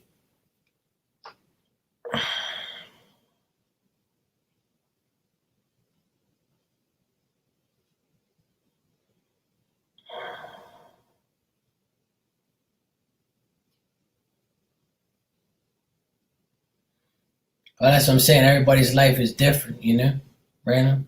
Everybody's life is different, and I'm sure you don't regret it. At the end of the day, you did what you had to do. With the support of family, anything's possible. There's people getting pregnant at that age on a regular basis. You know, you're not the only one, but it's like, can you handle it? That's the thing. Some people can't handle it. Some people just can't do it. And that's why they give up their kids, you know, which I could never do. Fuck that.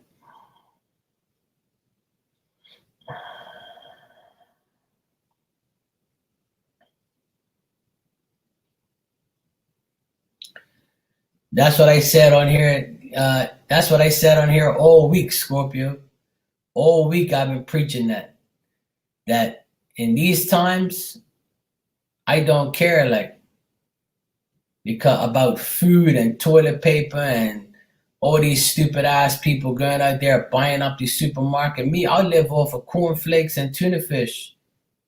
You see what I'm saying? Me, I'll live off of fucking nothing, because that's the way I was brought up. I was brought up in the ghetto, and my parents, you know, we didn't have lobster dinners and steak and shit like that.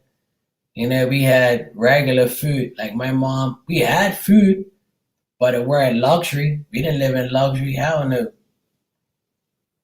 So if I have to go back to those times because of people being ignorant now and being greedy, then that's not a problem to me. I'll eat cornflakes for dinner because I'm used to it. That's what I did when I was young. Eating toast with butter just to get over. That's cool. I'll do that too. Drinking water only. That's cool. I'll do that too. To me, it ain't a problem because I was born and raised like that. So it don't make no difference to me. You know what I'm saying? We were happy just to go fishing and bring home some fish, scale the fish, gut the fish, and eat them. We used to live off the land, off the water and shit.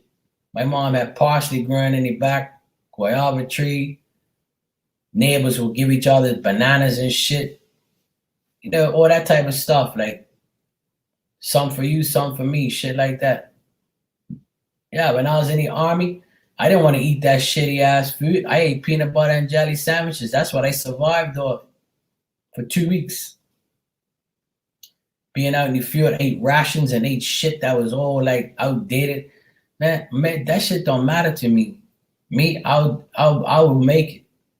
But these people out there, they're like, oh my God, McDonald's is closed. My life is ruined. What do you mean I can't have steak? What you mean I can't have meat? Oh my God, my life, my life. Bitch, eat some cornflakes and shut up. The hell's your problem? Go get a can of tuna fish and wake up, yo. You ain't gotta live no luxury life. Or because you went to the store and you couldn't get shit before somebody else, compromise. It's not the end of the world. Food is food. Just eat it because you have to. You know? It's life. Gotta. Just like people who can't get toilet paper, cut up some old rags to wipe your ass. Okay? Cut some damn rags up or go wash your ass every time you use the bathroom. It's that simple. What's your problem, yo? You know, I never forget my auntie that died a year ago. You know what she said to me? She goes, "Oh, Mark, things were so tight back then that we used to use our old socks to wipe our ass and wash them." And I was like, I know, Auntie. And my Auntie Maria, she said, Mark, you don't know, you guys are so lucky. We have toilet paper now. Me, I used to wipe my ass with old socks and wash them in the river. She used to make me laugh, yo. And she was serious too. She weren't lying. She was telling me about all the hard times they grew up because my grandparents had 5 kids. See? And some people come in here talking about my grandparents had 10, 15, 20 kids and shit. You know? You had to compromise. Like, my auntie, she talked a pack of shit. She was funny, yo. I miss her. Like, and I get my whole, like, my laughter and my my jokes from her, like my amusement from her. Like my mom says, you're just like my sister, your aunt, my Aunt Maria. She like talking shit just like me, teasing people and all that. Yeah. Let me tell you something. My mom told me a story yesterday. Guys, after dinner we always sat up because tomorrow's the anniversary of my auntie dying, right? A year ago. And she was the oldest in the family. She was my godmother. She was like a second mother to me. And every time I think of her, I start to laugh because I always remember her and me joking and talking shit about everybody, right? We always used to diss everybody in the family. And so she said to me one day, Mark, I was at the festival with your uncle. We were just married. And I have a small bladder, so I needed to take a shit, and the only place I can go is in the trees. And your uncle had no socks on.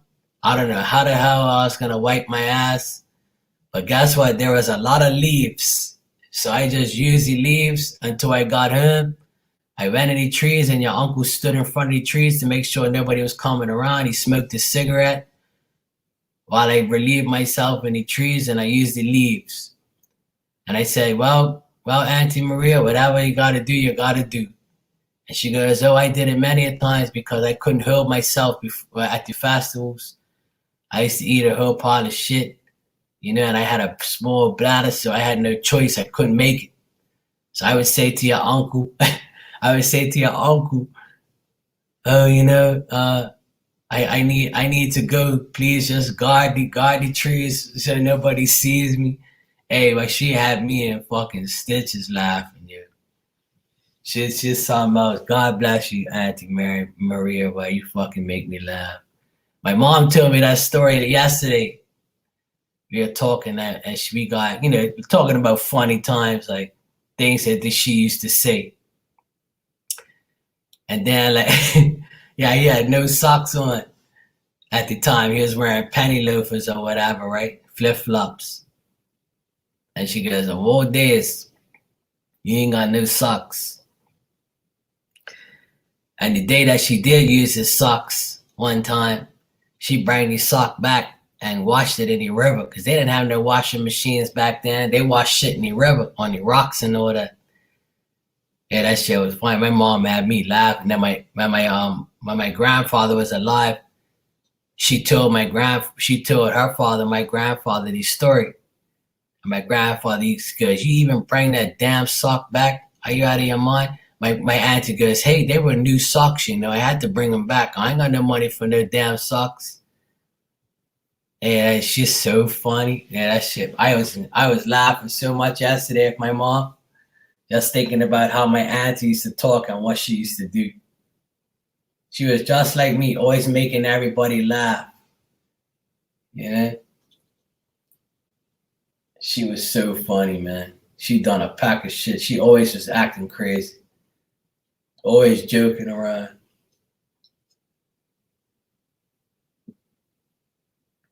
Yeah, I know Scorpio. That's what they did in Portugal too. They finally got a bathroom outside. That when I went there, she had the new bathroom, but outside, right outside, they had a bathroom like a wooden like a porta potty thing. It looked like a porta potty thing, but it was made out of wood, right? And that shit was funny, yeah.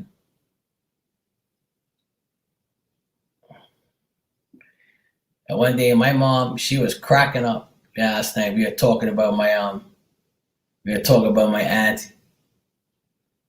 God bless her. I love her so much. She was like a second mom to me. People actually thought she was my mom because she looks like me, you know? And she always laughed and talked shit, you know, dissing people. Like she'll take a shot and all that. She would make her own liqueur and all that. She was a beast in the kitchen. She made all sorts of food and she was a legend. You know, she was the best ever. Every time I saw her, she would call me my hugging machine in Portuguese. Well, basically in English, the translation is "you're my hugging machine." You're my teddy bear type of thing, you know. My brother Salt. That's what she used to call me all the time. She used to always want me. She would always, say, "Oh, where's my kiss this morning?" And uh, she would call me CARD123, which means good looking. She would always talk shit to me and stuff. She would always tell me, "Yeah, don't let these girls take advantage of you. You don't need these hoes." She used to be all the shit that I say now. She used to say to me. She used to always talk shit to me. She'd say, you ain't got no girlfriend, Mark?" I said, "Nope. You don't need one. Right? These bitches, they ain't loyal. They ain't like me and your mom."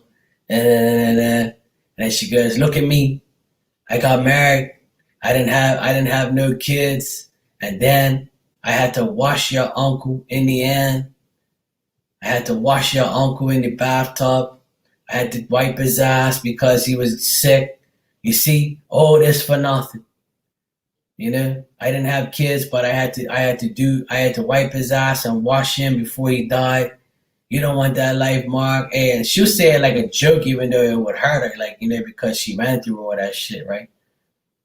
But she would be talking that shit and like saying those things and telling me, "You don't need that. You don't need these women, Mark. You don't need them." It was almost like she didn't want me to get married because she didn't want nobody to have a decent, have me, right? She was funny. She would say shit. Obviously, she wants me to be happy, but she would say shit like that, like, and make me laugh. Yeah. She was funny. She was probably the funniest person next to me. Like in my family, there's a lot of fun. There was funny people, but her, my dad, my dad's funny, and like my uncle, we were like the funniest. And we had all of us in the same room. You're just gonna piss yourself laugh. Cause my uncle, he has a lot of stories and stuff. She's got a lot of stories, and it's all funny shit. Like, so it's fun. I got all good memories.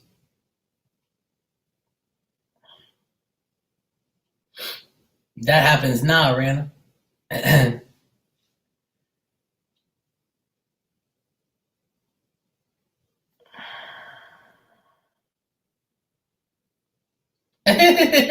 Scorpio.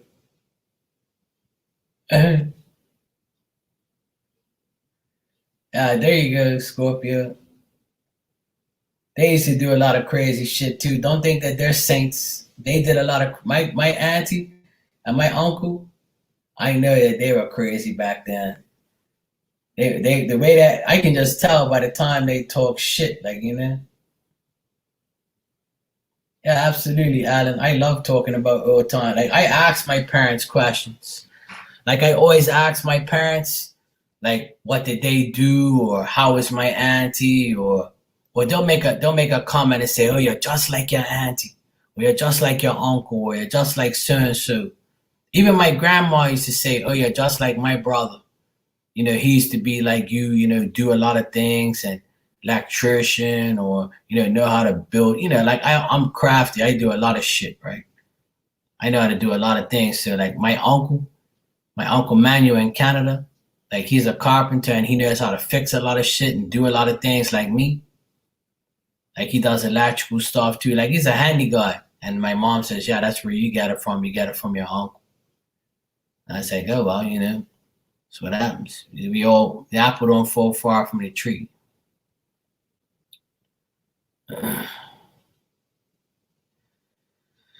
Well, Alan, it's kind of like that for me now too. But at least I have my mom and my dad and my youngest sister and my nephews. And it's like uh, I don't really get along with my older brother, and I don't get along at all with my older sister and her husband. And when my older sister's kids come by, they'll speak, right? They'll speak to me, but they're kind of like hasty, because they know that me and their mom and dad isn't on good terms. They know they're not stupid, but it's like my sister drills shit in their head. Oh yeah, Uncle Mark is a fucking, bad bastard, this and that, he treat me rough. But they see for themselves who really and really isn't. So as they got older, these past 2 years, they've been speaking to me more because they like basketball and they know that, I'm all into it. And then they hear my younger nephews talk highly of me all the time. So they're like confused, like, wait a minute. My mom and dad tells me that Uncle Mark is a bad person, but yet, my cousins tell me that he's a great person. So who the hell is right? So they had to figure it out on their own. And my older sister and her husband's fucked up for doing that. You shouldn't condemn me to your kids. Let your kids make their own decisions. So they get karma for it, and they have got karma for it because now they speak to me on a regular basis, and I know they don't like it, but they can't stop them from doing it because they're old enough now. When they come over here, we all play basketball, laugh, talk about basketball, things like that. So it's like they grew out of my sister and my brother-in-law's fucking bullshit ways, and realized that, Mark is cool, not the person that they say that he is. But they woke up though, they saw the real deal. Yeah, I have my own video inside my head. You will, Alan. We all will. Just keep believing, that's all, sweetheart.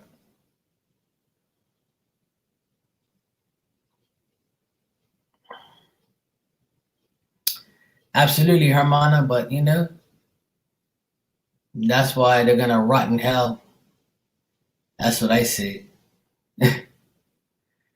All six of my nephews, they all love me to death.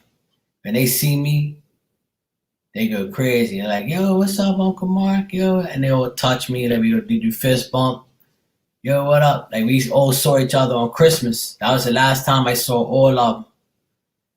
I actually have a picture of all of them at the table.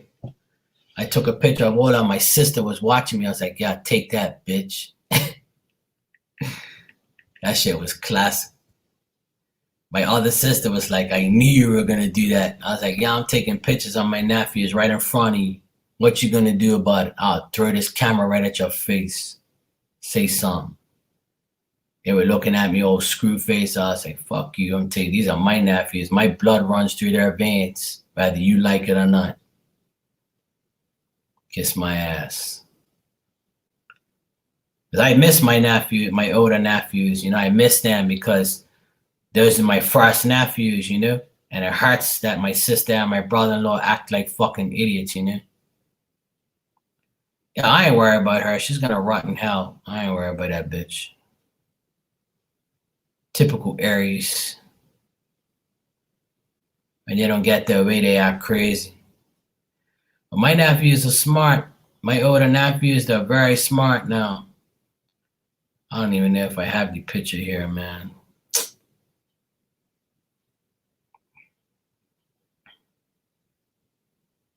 Nah, I don't have it. I think I took it off my phone and put it on my computer because oh, that's right.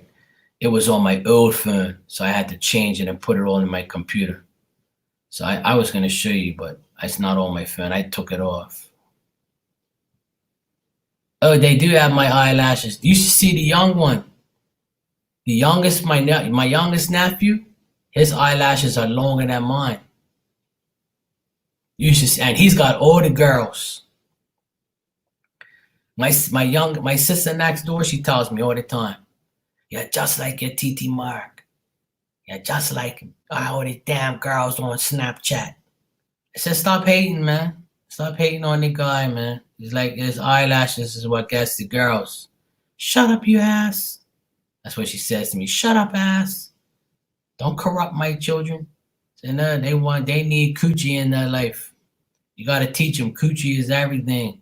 Go get it, boy. They start laughing. I say, hey, oh, who's this sexy girl you're talking to? That's what I tell them. Who's this sexy girl you're talking to? Look, this is me and the young one. Look, see the young one?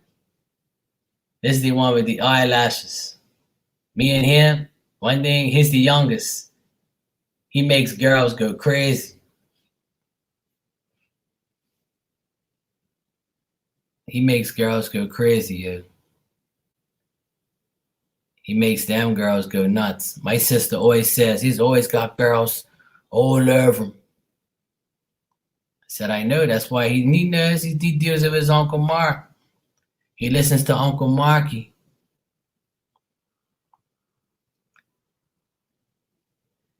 He's 11. He's turning 11 now. He's got, oh, here it is right here. I got the picture right here.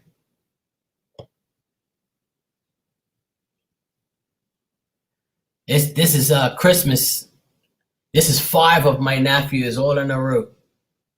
There's 5 of them. The other one was sitting next to me. But that's 5 of them all in a row on Christmas. All 5. And then the other one was on the opposite side. So I couldn't get all of them because we were all sitting in different things. But that's 5 of my nephews right there on Christmas. And you see they're sitting right next to me. They're all on one side and I'm at the head of the table. So it's me and all of them. And on the opposite side is my other nephew and my brother. So they all sit next to me because they know that, they don't see me that often as they're getting older.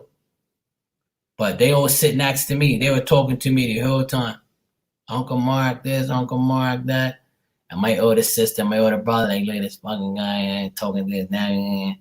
Fuck off. They got pissed. They all love Marky. This is me and my other nephew next door. He's got 13. He's the Scorpio. He's got all the girls too.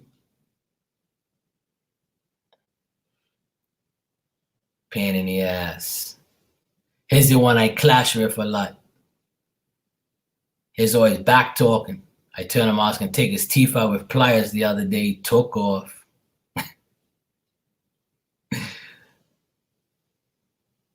You're talking shit. You're talking back to me. Want me to go get some pliers and take out them teeth? No, Uncle Mark. That's what I thought. Get your ass out of here. Talking shit to me, boy. He took off. He's like, no, I don't want no parts in my Uncle Mark. Fuck that. All I gotta do is say, like, raise my voice or something, you take off. He's like, no, I don't want no parts of that. Yeah, you don't want no grill? Keep talking. I tell you, want me to take out your teeth with pliers? I got a brand new pair that I got for the last job. You want to be next?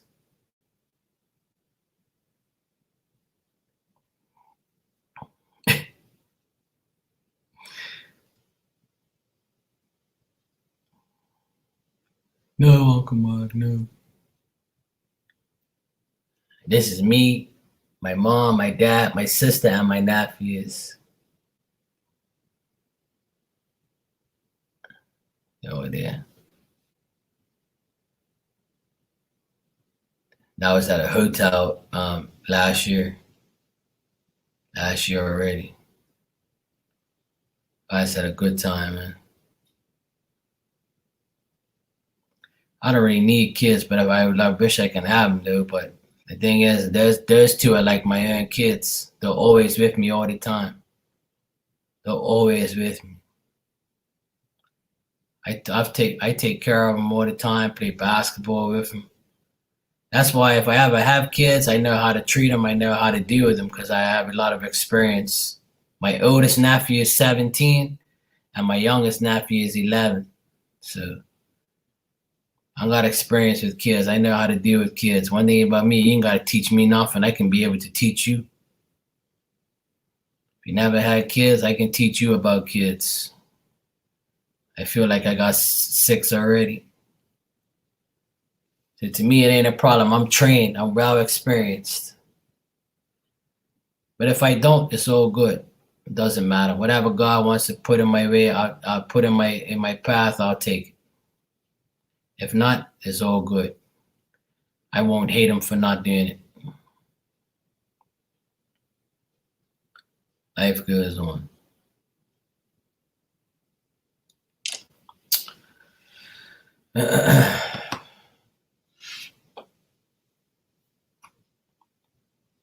On Halloween? Oh shit. I know a few people on Halloween actually. My grandma was a Scorpio. My nephews, all my nephews are all different different signs. Got an Aquarius. My nephews, one of my brother's sons is Aquarius, a Virgo, a Libra, a Taurus, Cancer, and Scorpio. Those are my 6 nephews. That's all their signs. They're all different signs.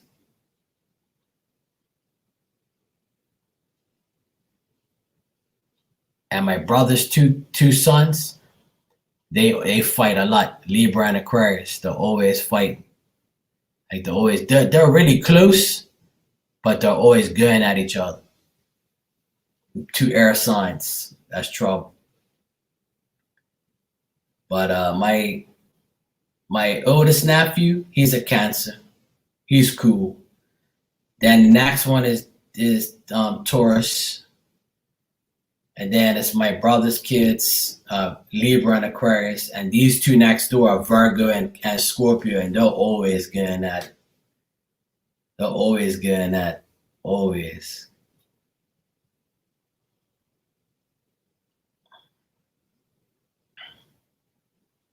My youngest sister is a Sagittarius, Scorpio cusp. She's on the cusp, but she's more Sagittarius than anything.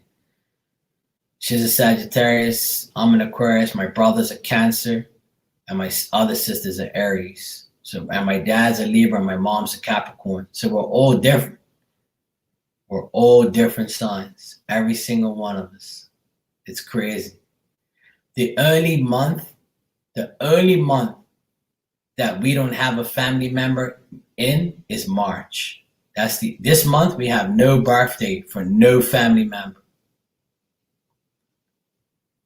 The only thing that's significant this month is tomorrow. Is the anniversary of my aunt's death. That's it. That's the only thing we got to remember in March. Everything else is nothing. No birthdays. Every other month is accounted for. It's so crazy. I thought about that the other day. I was like, you know what? We don't have nobody in March. So knowing my luck, I'm probably gonna marry an Aries or have an Aries daughter or Aries son, so I could be the one in March or Pisces. I'm probably gonna have a Pisces or Aries, which is cool. I don't mind. I just want them to be healthy at the end of the day.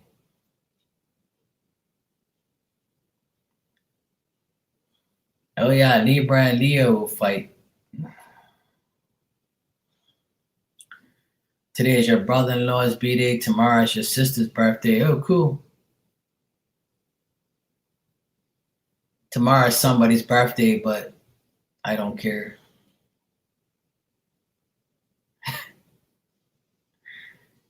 And of course, my aunt had to die on her birthday. Of all days. I was like, please, God, don't do this to me. But, yeah.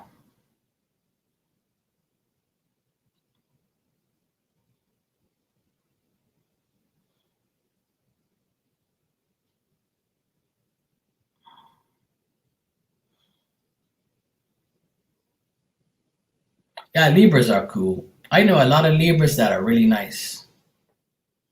My dad's cool. He's chill. But when he gets, he'll his silent. He's a quiet guy, but like when he's ready, he's cool. Like he talks to everybody. He don't bother nobody. He just wants everybody to be happy. I know a few Libras. I have no problem with Libras. Libra women are cool as fucks. Libra guys are kind of weird, but Libra women I have no problem with. I know a few Libra women and they're all cool with me. I think Libra women are funny. They're cool, and they're like dedicated. They're honest. I know a few Libras I've met a few Libras on here, and they're always chill. Like they're always cool. And I don't have no problems with that. I usually don't have problems with other air signs. Like me and my dad, we get along, but we had our bad times. Where we wanted to get at each other. But that's when I was young and crazy. But now, me and my dad, we're cool. We're like best friends too. He's always coming up here. We're always talking all the time. There's never a dull moment between me and my dad. He's cool.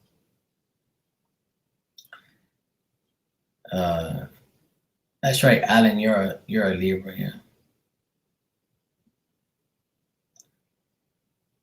I get along with people in September a lot. I have a lot of September friends, like Virgo and Libra in September. I get along with them for some crazy reason. I just get along with a lot of people that I have a lot of friends and family in September that I know, and I get along with everybody that has a birthday in September, whether you're a Virgo or a Libra. It's crazy.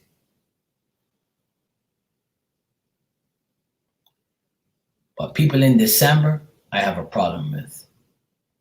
All December people, they all got issues with me, and I don't like people born in December. Any person that I love that's in December is Jesus, and that's it. I don't really like too many December people.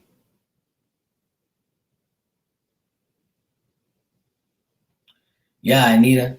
Yeah, and I have a lot of Virgos that come in here that I get along with very well. We joke, we laugh, we have fun. I have one of my best friends is a Virgo, you know? And my nephew that's a Virgo is the one next door. He's the youngest one I just showed you a picture of. December women, okay, but December men, no. No. There's not many men Capricorn men or Sagittarius men in December that I like. I don't get along with them. Maybe in the beginning, but not really. I'm Virgo moon too, Anita.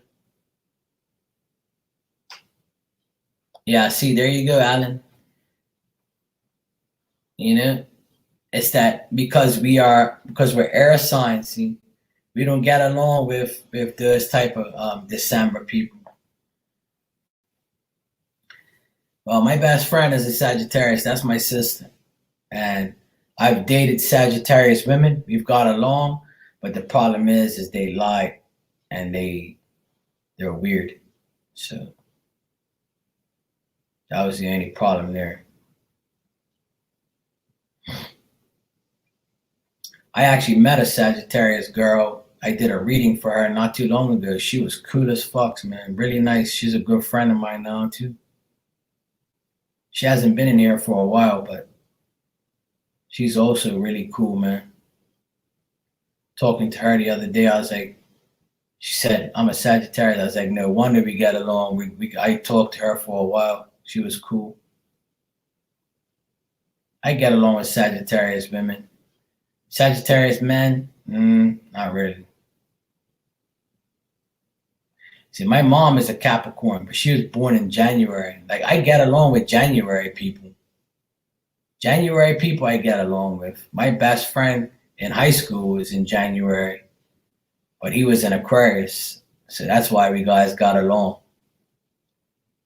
My cousin that's an Aquarius, we get along perfectly well in January. My mom.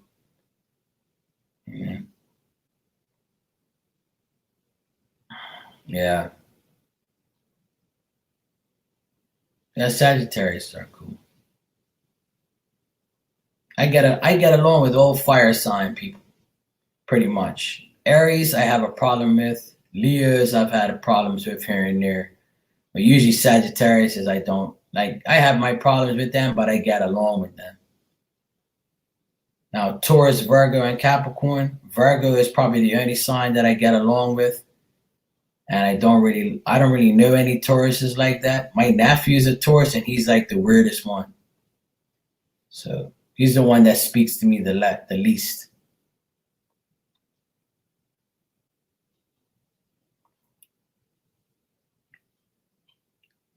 Aries, I have a lot of Aries women friends, but not many men Aries. Like Aries men, I don't like. Like the guy I was in a business partnership with, he screwed me over. He was a liar, conniver, and a piece of shit. And Aries women are just like that too. They lie, they connive their way through things, they say shit that's not real. And when they're good and ready, they will fuck you over in a heartbeat. You know? I know a lot of Aries women that are compulsive liars, and they're manipulative, and they love to argue. Love to argue. And I hate that, man. Like my sister, she's number one for that. My ex, she's number two for that. So even my first girlfriend, she was in Aries, and she was whack too. She was very weird.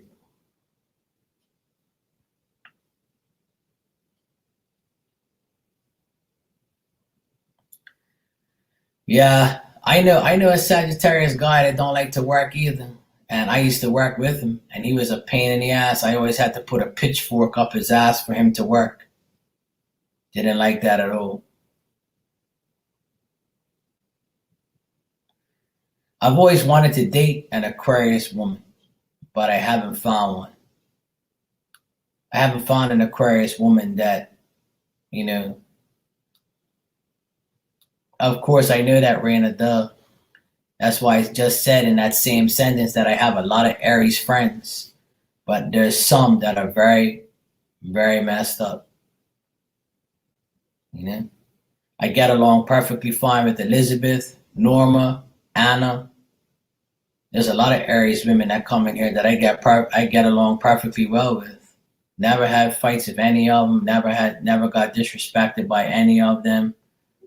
You know, I like all of them. The ones that come in here are cool, but the ones I've had relationships with are not cool.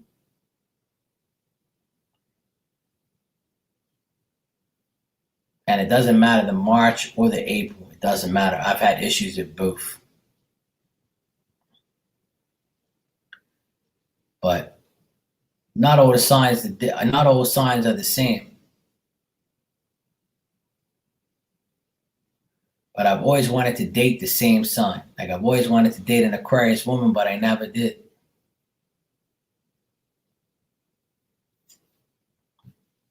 Whatever, man. You may get along with them, but they might not get along with you. My dog's an Aquarius too, so that makes it simple. Actually, I do. I'm lying. See, I have an Aquarius woman in my life. She's right here. Look, see? That's the Aquarius. Come here, baby. Come here. What's the matter? Huh? What's the matter, baby?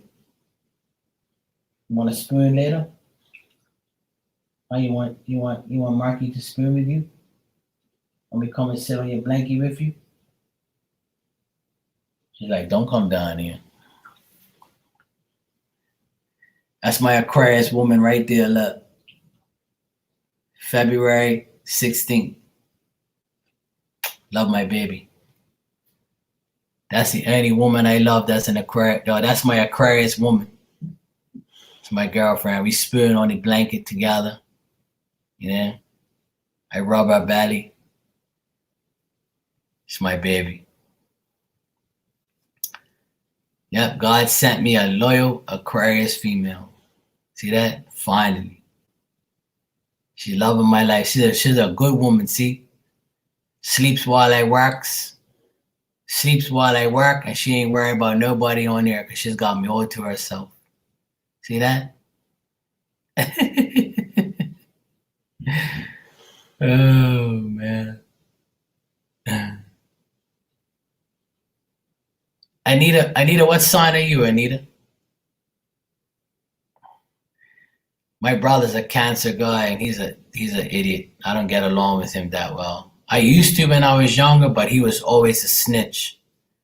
He used to tell my mom I was smoking weed and drinking and hanging around with all these like gangster guys. He used to prick on me all the time. He was a serious prick. I don't really like Cancer guys, and like Cancer women are weird too. I knew a Cancer chick too. She lied to me like hell. But my Cancer nephew, he's cool though. He's kind of like timid, but he's okay. He's cool. He speaks to me a lot. Yeah. Listen, I've had a lot of women tell me they hate Aquarius men. In these chat rooms, let me tell you something. Tyler reads or somebody else is reading about them. I see so many women say, I hate my Aquarius ex, that son of a bitch. I fuck Aquarius, man. I hate, never date an Aquarius, man. I'm like, whoa. Apparently you girls hating on Aquarius guys. Damn, I didn't know that. I know a lot of Aquarius guys that are happily married and have kids and have, a good life. I know what the hell you're talking about. You must have got some Aquarius with some Aries in their chart or something.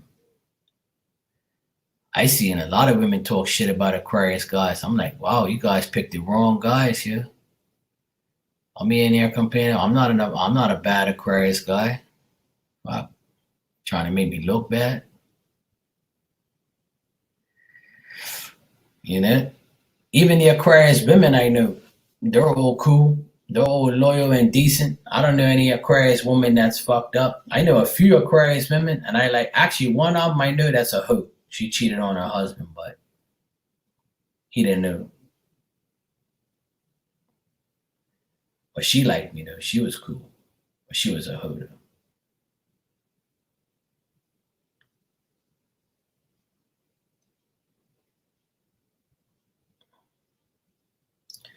Now like I said, I've never cheated. I've never cheated on anybody, and I never will, because that's not my thing. That's not my style. When I'm ready to leave, I'll leave. If I don't want to be with you no more, I'm not going to be with you no more. There you go, Vincent Fernandez. There you go. See that? Aquarius men are good. Look, Cristiano Ronaldo is a good man. He's had a lot of coochie in his life, but he's happily married now. He's got 4 kids. He's married to an Aquarius. See that? He's my inspiration. Hopefully I can find someone as sexy as that too. I'll be fucking happy. Absolutely, Ilda. I know you wouldn't. You're my Hermana. My Hermana won't cheat. Alan, you say you like 2 Aquarius guys. Nothing ever happened. One is a good friend of mine, though, today. He is a pretty cool guy. Gee, thanks, Alan. I appreciate that. And Dr. Jack ran high. But I knew that. Oh, man. Oh, Anita.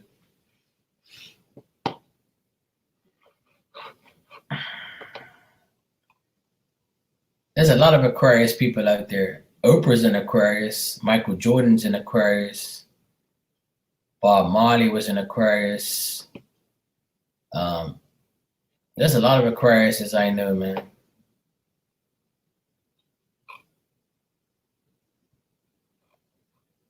And they're all loyal.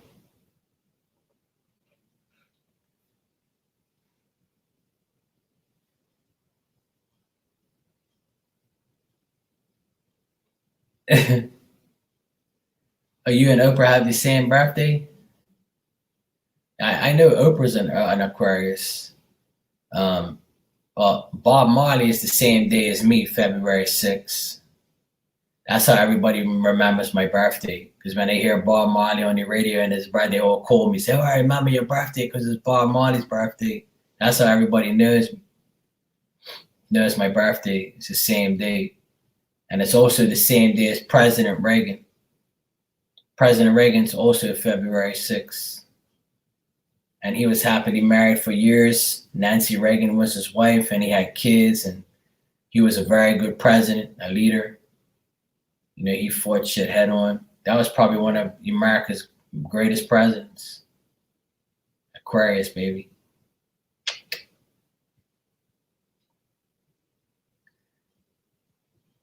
There's a lot of Aquarius. Michael Jordan, like I said, Michael Jordan was an Aquarius, and he's the greatest. Even though I hate saying that, but yeah. I'm only saying it because he's an Aquarius. And he used to back up his talk and diss people, just like me. Even though I don't like him.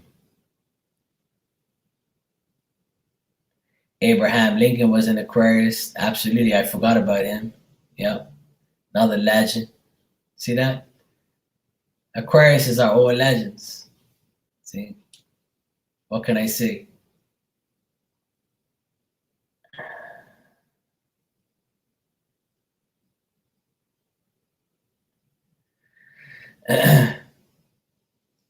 Aquarius people are good people, man. Not because I am one, but I know a lot of good Aquarius people. They do a lot in this world. Like a lot of leaders and big name people are Aquariuses. A lot of famous people are Aquariuses. A lot of people that people look up to are Aquariuses.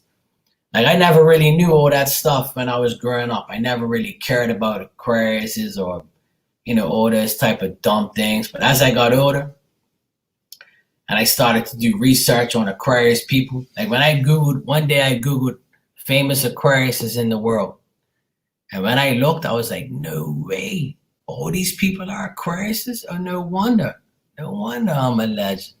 There you go. See? Now it makes sense.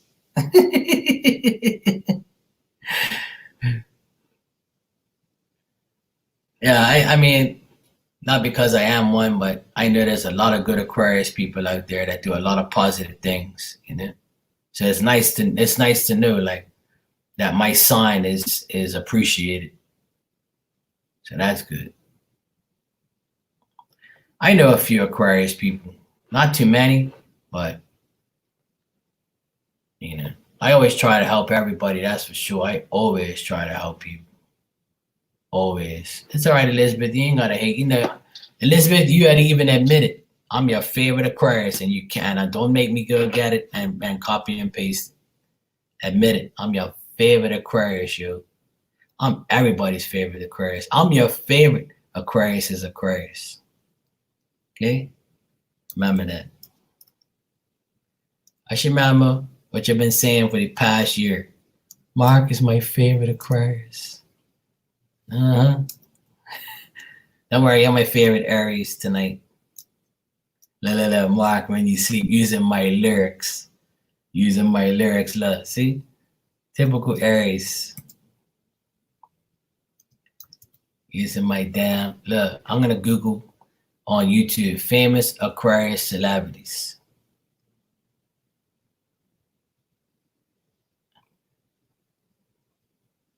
Famous Aquarians. Let's see. Abraham Lincoln. Agnes Dean, whoever the hell that is. Alice Walker. Anton Chekhov. Ashton Kutcher. Oh, that guy, he's an actor. Ayn Rand. Babe Ruth, that's right. Yeah. Bill Mayer. I know that. Bob Marley. That's my boy. Charles Darwin. Charles Dickens. Chris Rock. Oh, wow. I didn't know Chris Rock was an Aquarius. I forgot about that. Christian Bale. I forgot about him too. He's Christian Dior. Oh, Christian Dior is an Aquarius. Oh, bad boy. Clark Gable. Darren Aronofsky. David Lynch. Denise Richards. Damn, you fine, girl. You been all my life. Diane Lane. Dunstan, who? Dr. Dre is an Aquarius. No way. I didn't even know that shit. Fuck, Dr. Dre, no wonder. See what I'm saying? Look at all these legend Aquariuses. I didn't even know. Ellen, oh, the girl Ellen, the lesbian chick. Ellen, whatever her name is. I didn't know she was an Aquarius. Oh, Farrah Fawcett. Oh, that's my favorite porn star from back then. Galileo, Gina Davis. Hey, sexy. Gene Hackman. Oh, wow. Gene Hackman's an Aquarius, too. Who? Who? What's her name? Oh, I know that. Heather Graham. Oh, she's cute. James Dean. Damn, these people. Oh, Janice Dickinson. Jennifer Aniston. Yeah, I know her. I know she's an Aquarius. Oh, Joe Pesci. No way. He's an Aquarius, too. Oh, John Travolta. No way. Joseph Gordon-Levitt. Josh Brolin. Yeah, he's an actor. I've seen these guys all actors and shit. Jules Verne. Oh, Justin Timberlake. Justin Timberlake's an Aquarius. Langston Hughes. Lewis Carroll. Linda Blair. Lisa Marie Presley. Matt Dillon. Damn. Michael Hall. I don't know you. Michael Jordan. Duh, I already said that. Wolfgang Mozart. Oh, Mozart was an Aquarius too. No wonder. See all these Oprah Winfrey. There's pure legends on this list. Oscar de la Hoya. I didn't know that. Patricia Vasquez. Hey, sexy. How you doing? Paul Newman. Paul Newman is an Aquarius too. I forgot about that. Robbie Williams. I don't know who you are. Cristiano Ronaldo. Yes, I know that already. Gangster. My boy. Rosa Parks. I've seen that woman before. I don't know her. Sarah McLachlan. You're cute. Salida Ebanks. I don't know you. Seth Green. Oh, Seth Green. Yeah, I know that guy. Oh, Shakira. Shakira's an Aquarius. Another sexy. Sheryl Crow is an Aquarius. Wow, I didn't know that. Skeet Ulrich. I know that guy from somewhere. Susan B. Anthony, Taylor Lawton. I don't know who you are, Bankster. Oh, Tom Selleck. That's how everybody says I look like him. Tom Selleck. I didn't know he was an Aquarius. Virginia Woolf. Wayne Gretzky. Oh, wow. Yoko Ono. Zach Condon. I don't know who you are. Zhang Yili. Zilli or Zilli or whatever the fuck your name is. I can't pronounce your name. Sorry. Me not understand. Damn. All those freaking Aquariuses, yo. I didn't even know half of those people were Aquariuses.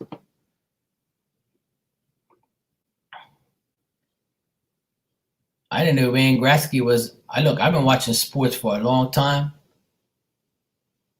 Elizabeth's getting mad. I didn't even know half of those people were Aquariuses. Wow.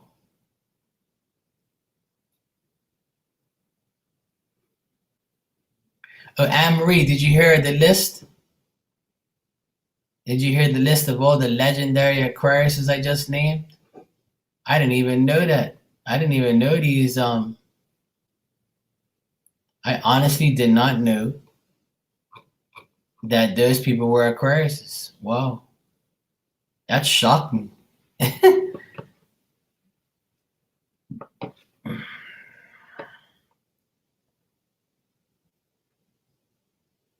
Well, see that Anne Marie?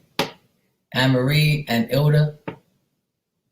See my favorite Aquarians on here. Love you guys. Us Aquarians. Oh, and Paris. Shout out to Paris. Paris is an Aquarius. Anne Marie is an Aquarius. Me, Ilda. Who else is an Aquarius that comes in here? Not too many of us. I think that's only the four of us that are in here. I can't remember any Aquarius that comes in here. I can't. Oh, actually, I think that other girl that comes in here is an Aquarius. What's her name? Jennifer. Jennifer. I think the girl Jennifer is an Aquarius too. Can't remember her last name, but there's a girl that her name is Jennifer. She comes in here too. She's an Aquarius. I think it's Jennifer Carter or something like that. She comes in here from time to time.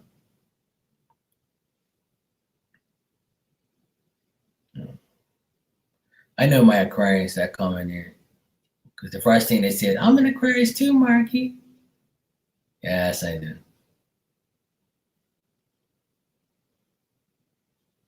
Oh, there you go. I woke you up, Anne Marie. That's good.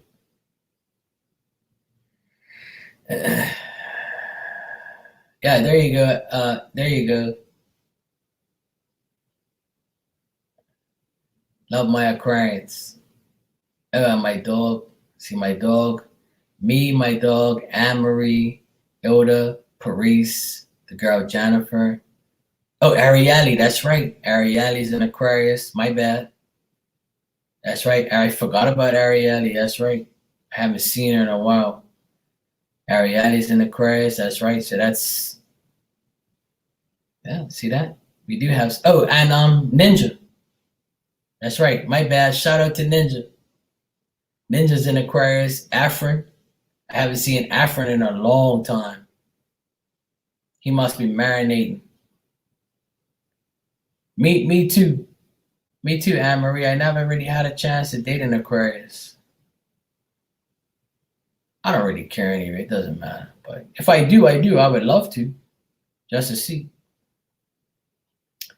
I forgot about Ninja, Afrin.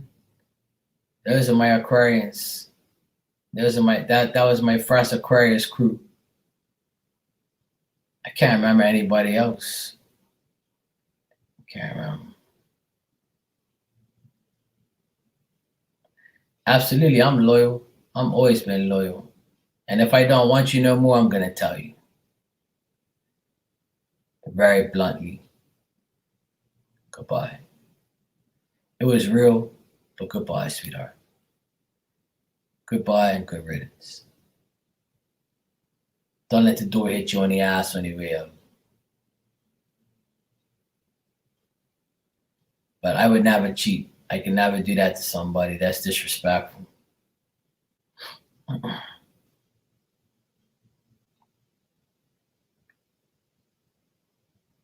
Now my folk Capricorns are, weird. Now my folk Aries ain't got no popular people. I'm gonna shut. Hey, I hardly ever talk about myself or Aquarius. All right. So there's only 7 people in here. So get a life. Okay. I am a proud of Aquarius. Of course I am. I'm proud to be a good guy, a good man, loyal and faithful, help, helpful and trustworthy.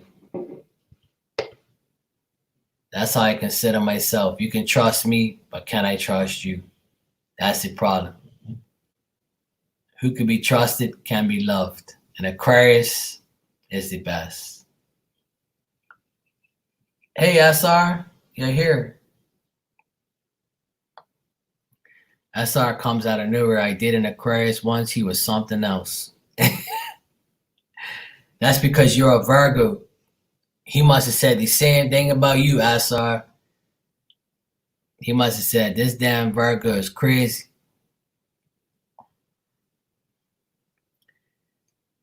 My mom and Jesus are the only Capricorns that I love.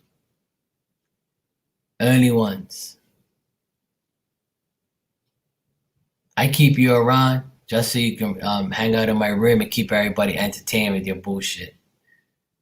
So, and shout out to Mary, what's her name? Marianne. Marianne's my Capricorn friend that comes in here. My mom is my favorite Capricorn and Jesus. There's the only 2 Capricorns I really love. Shout out to Marianne. Who else is a Capricorn that I know? Can't remember. I know Marianne is.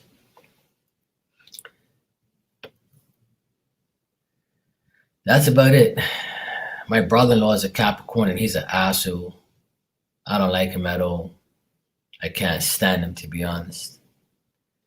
I have my brother-in-law next door is a Capricorn. I don't like him. My other brother-in-law is a Gemini and I can't stand him either. And my sister-in-law is a Cancer and I can't stand her either. I don't like any of my sister and brother-in-laws. They're all jokes.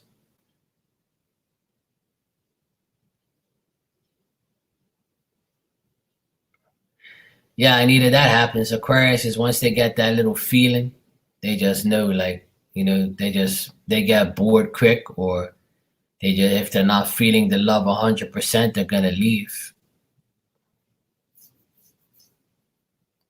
They're gonna leave, that's for sure. I'm like that.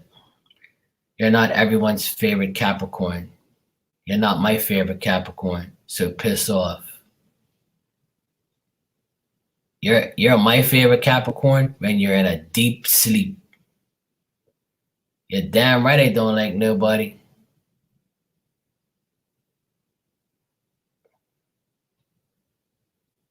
Damn right.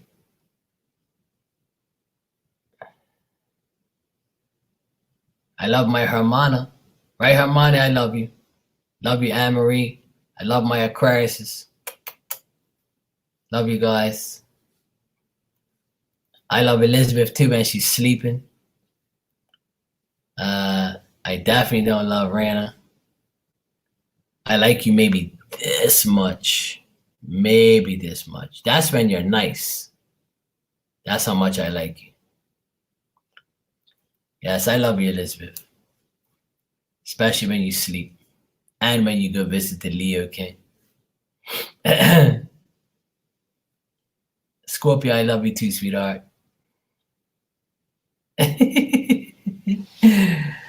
I'm just doing it to aggravate Rana. That's all. She likes to aggravate me, so I aggravate her back. See, look, here comes the whatever. I only do it to aggravate Rana. She puts it on herself, see.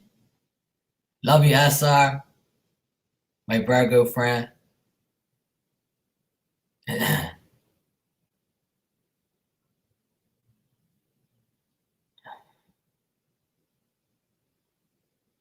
Raina always nice? Since when? Raina ain't always nice. Not to me, she ain't. She's always calling me a fool, always rolling her eyes at me, talking shit about me. Now I love you all on the real though. I don't like many people, but I love you guys too. We guys have all good talks. We all have each other's back. I'm always here for you guys, you know that. And you're always here for me. You guys have my back from day one. I appreciate it. On the real dude. You know. Anita, enough love to you too. Yeah, she's nice to you. Yeah. That's because she needs somebody to speak Spanish to.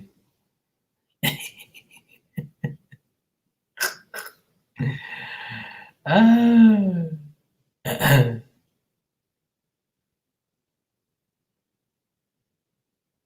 Yeah, she's all right. Sometimes.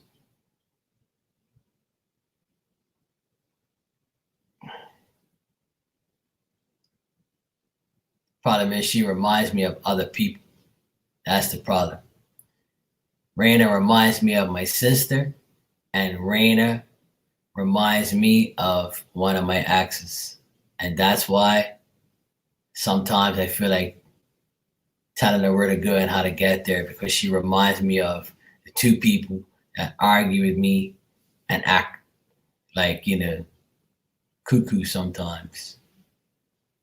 But it's all good. We can't be perfect all the time.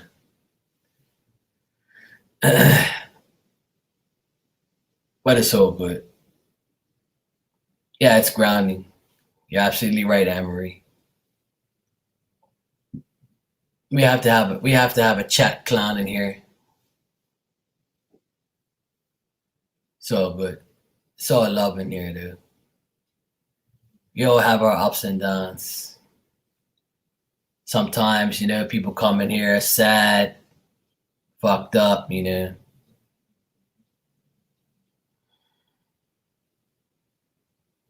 I don't dislike you. I'm only joking around with you, idiot. Alan, I just got back. Is he still looking at famous Aquarius? Oh, you left? Oh, you left. See, you're mad too. Alan, you're my favorite Libra. Does that count for anything? You're my favorite Libra. Is that okay? I just finished telling everybody that I love them. So I'll tell you too. I love you, my favorite Libra. How about that? Okay. As long as you weren't mad. Juliana is my other favorite Libra. Shout out to Juliana.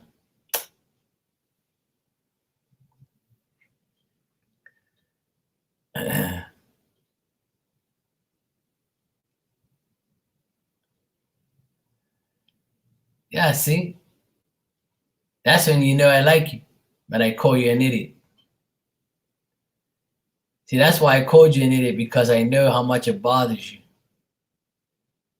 See? When I call people names, I actually like them. It's when I don't speak to you. If I don't speak to you and I ignore you, that means I hate you. But if I call you names, that means I kind of like you. Like I said, maybe this much. See, like now she's calling me a baboose.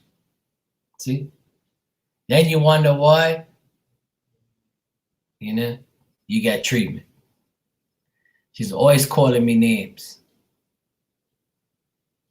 See?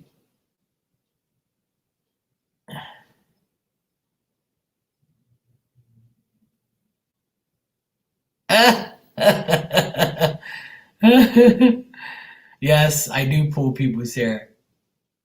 And Alan, no.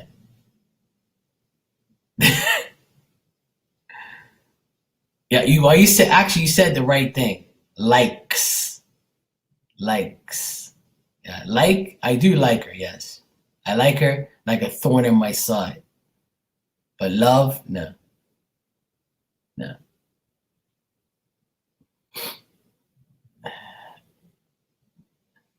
I have to give her a hard time. I have to give her a hard time all the time. See? She's a pain in the ass. Pain in the ass Capricorn devil. That's why I don't like Capricorn, see? Because they always aggravate me.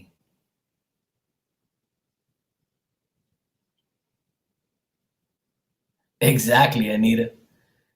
That's how I am. If I bug you, it means I like you. But if I dislike you, I will ignore you. Like if I don't want to speak to you no more, I'm gonna ignore you to the end of time. Or I probably won't speak to you that much. But if I speak to you like on a regular basis or acknowledge you, that means I like you. Now, if I'm calling you, sexy and beautiful, and that means I love you. Absolutely. Because that's the Aquarius rate. Aren't I right? Isn't that the Aquarius rate? That's how Aquariuses are. We love to hate you. If we tease you, that's because we like you. But if we call you nice things, like sweetie and sexy and beautiful, that's when we love you, right? I'm always like that. I'm always teasing everybody and having fun. That's all. Some girls would take it like, oh my God, he loves me, he's flirting with me. No, that's not how I am. If I really want you, I'm gonna come after you. That's how I am. Look, I don't give a fuck. I'm cool as fuck and you know it, boo-boo. See, look, she gets all caught up in her feelings. That's why, I can only like her. That's it. See? She always says that she's cool and you know it. Yeah, I do. Well, you keep thinking that. See, I'm gonna keep denying it until the day I die.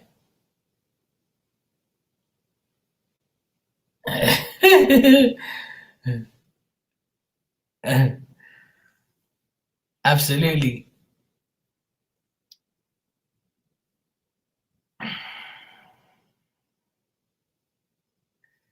That's all right, Alan. You still have me. You always have Marky. Ignoring is very powerful, and crushing a person with zero effort. Ghosting hurts, Aquarius. Just kidding. You know what? I've only ghosted one person, and that was my ex. But before that, I never ever did it. And after I did it, I realized how stupid it was, and just go back to my original Aquarius way, which is ignoring. Because I feel like not ghosting somebody and not getting back to them is even worse. Like if you see somebody's text and you didn't answer back, especially if you're going out with the person, that to me hurts even more because the person saw you and didn't even say nothing. As if to say, I saw what you said, fuck off, you know? But ghosting shit is like the easy way out, you know? That's what I'm saying, you know? Nobody said you were, Raina. It's not about you, like I told you already. It's not about you. Get in your bed then if you had a long day. Bye. Good night, Raina. Good night, SR. Have a good day, sweetie. Enjoy your night. I'm gonna head out anyway. It's 2:20 in the morning here anyway. Oh no, just when I said I was leaving, look who the cat dragged in. I agree, Raina. That's one thing I agree with you on. Ghosting is a coward thing to do. I agree with you, Rana. There you go, Rana. Finally, you said something that I can agree on.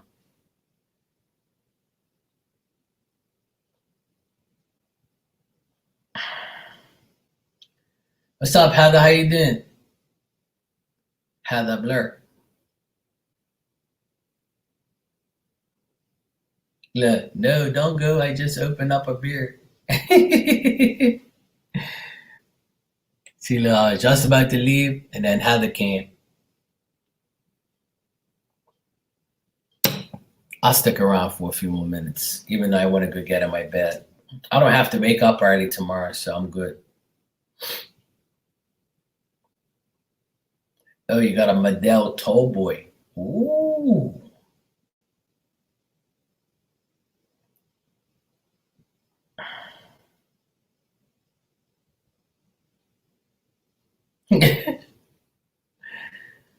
Oh, Heather.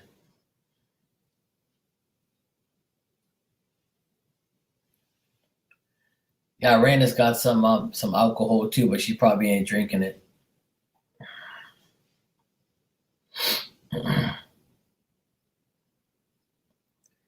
Elizabeth, you Leo King's on yet?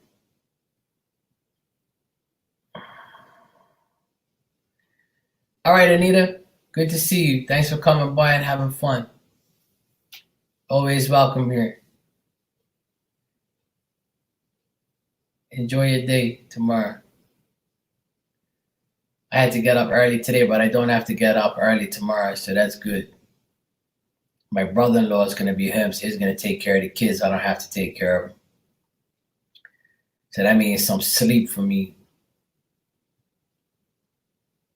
Finally get some sleep. The weather's kind of made me feel kind of stuffy. Ugh.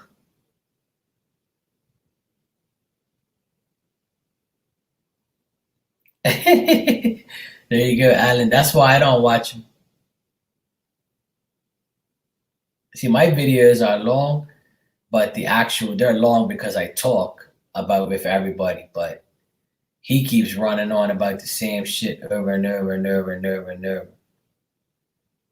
Like my pick a car is literally maybe what 10 minutes. So after that, people can just go, or they ain't gotta see the video.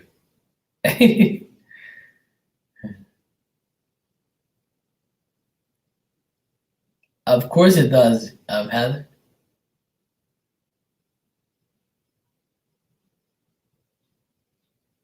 Here she is. Let me see if he's on. Let me see if he's on. That's how I can catch her, see if she's sneak lying. He is on too. He is. Deep Love Weekly Tarot, March 23rd to the 30th. And meanwhile, he never reads Aquarius. 2K sexy time reading.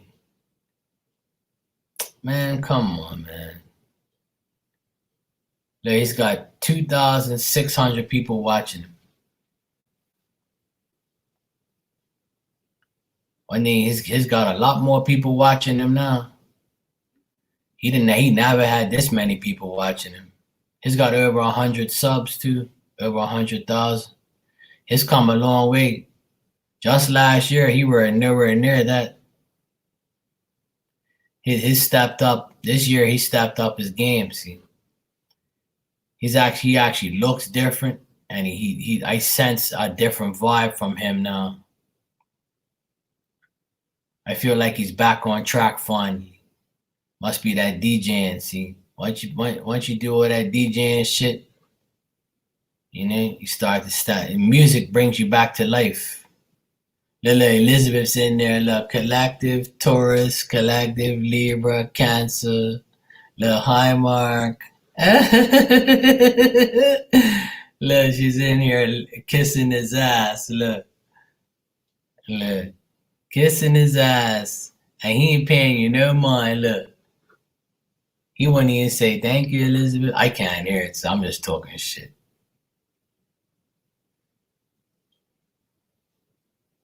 And you're like, what the fuck? Sexy time. Wow, 2K, so great. Woohoo. I'm happy for him. I'm not a hater. He's cool though. He just seems a lot better now. He seems like he stepped up his game, which is good. I'm happy for him, man. I ain't a hater. I'm glad the guys, I'm glad he stepped up. I thought he was a crackhead.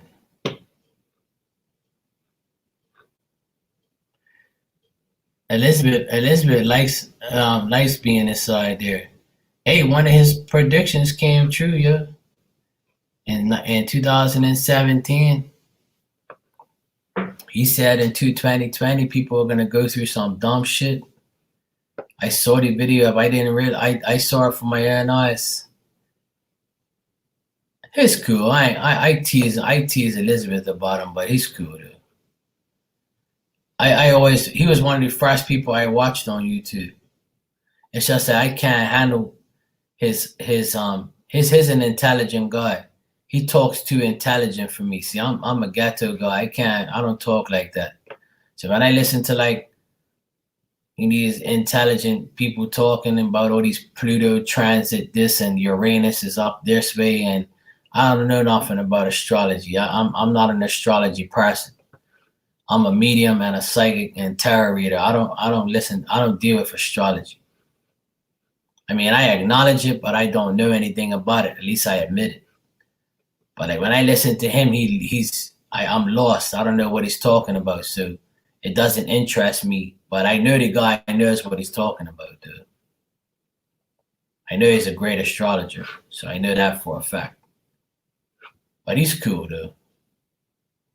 He's cool.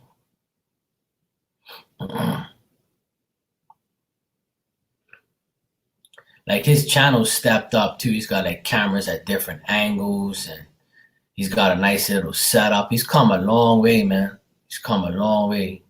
Like shout out to Leo King, man. Shout out to you, bro. He's come a long way. I remember he was just doing videos all by himself with some stupid ass dumb background. And now he stepped way up. Like he's got cameras at different angles and shit. Step way up. See that he drinks Sprite. I like Sprite. I drink Sprite too.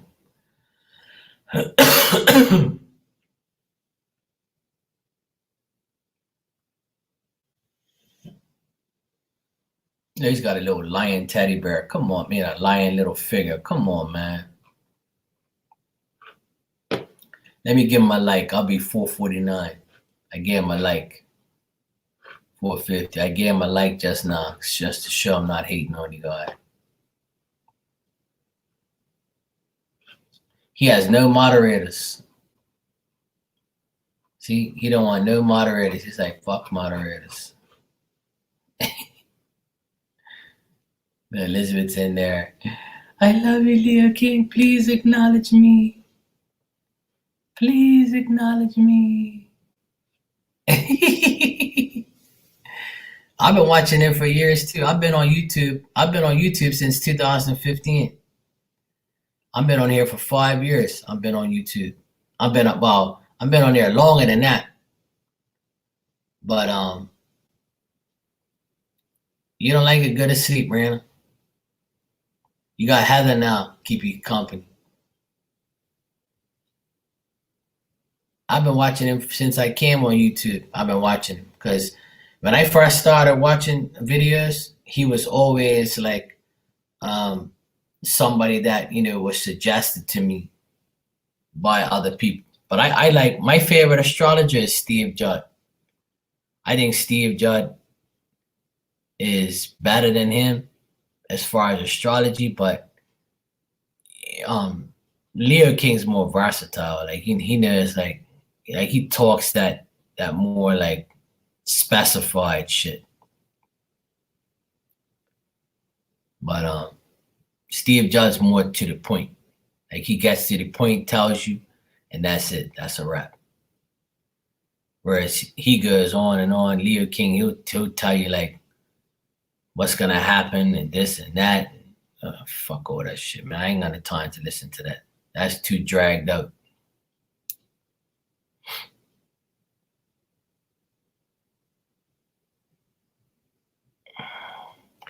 That's why I guess that's how many Uranuses and all that shit. Me, I ain't got the time to listen to all that Uranus and in Uranus and Capricorn and fucking Neptune and Jupiter. I don't give a shit about that. That don't pertain to me. All I care about is Aquarius and my predictions and my readings and things like that. I'm different from him. He's an astrologer guy. He ain't no damn medium or no psychic. He's on a whole. He's on a different. We're on different. We're on different wavelengths. But he's cool. I'm not hating on the guy. I like him. He's cool. I watch him every now and then. I just prefer Steve Judd. That's all. Shout out to Steve Judd, my favorite astrologer. And shout out to Leo King for stepping up your game.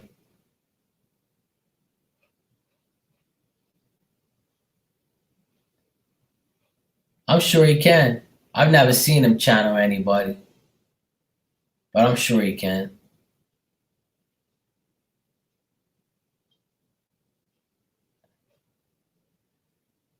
I never seen him do it. I never seen him do mediumship readings, but I know he's good at astrology.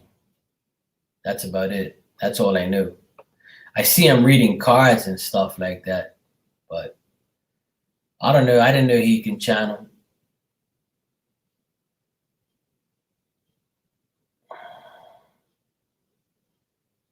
Alan, every day. Alan, every day. No, Steve Judd is not an Aquarius, no. I actually don't even know what his sign is, but I know it's not Aquarius. No.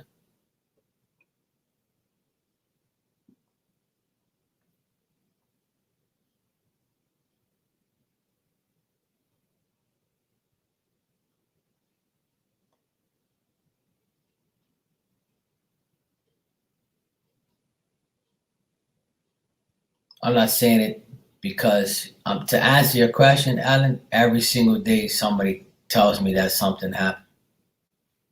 Every single day. People that I read for every day, people that I've read for a month ago, 2 months ago, they'll always come back and say something. Some people will come back and say I said something. I'm like, I don't even remember. But I have a lot of people come back and tell me that what I predict came true. That's why I'm doing this. I wouldn't be doing it if I didn't get positive feedback. I feel like an ass, but that's the only reason why I have a channel is because it happens on a frequent basis. And I'm sure everybody in this room can tell you that. But not everybody's going to tell you. Not everybody's going to. I can't read for every single person that comes to me and be right. That's impossible. And I'll be the first to admit that. But there's people in here who come in here and tell me that what I said was right, or while I'm reading their sign, they'll be like, oh yeah, that's exactly what's happening. You know, all that stuff. Like many people, pretty much almost every day, because I read for a lot of people.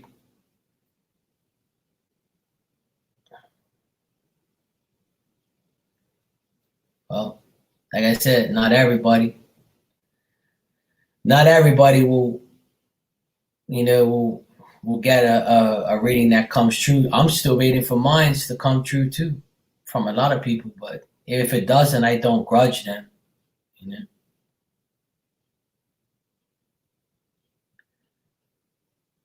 Yeah. Well, I've read for Alan, and I've done medium shit for Alan, so she knows. But there's some things that I said to her that it's not in the time frame, is not going by yet. So we'll put it that way. But it's hard to predict things, because when people read for me and they're not right, I never go back and tell them they're not right. But when they're right, they are right. I'll tell them. But you know,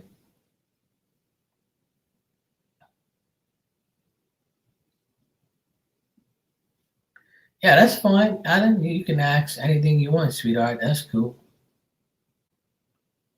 Yeah. I'm the first one to admit that there's no way in hell I can make everybody happy. That's impossible.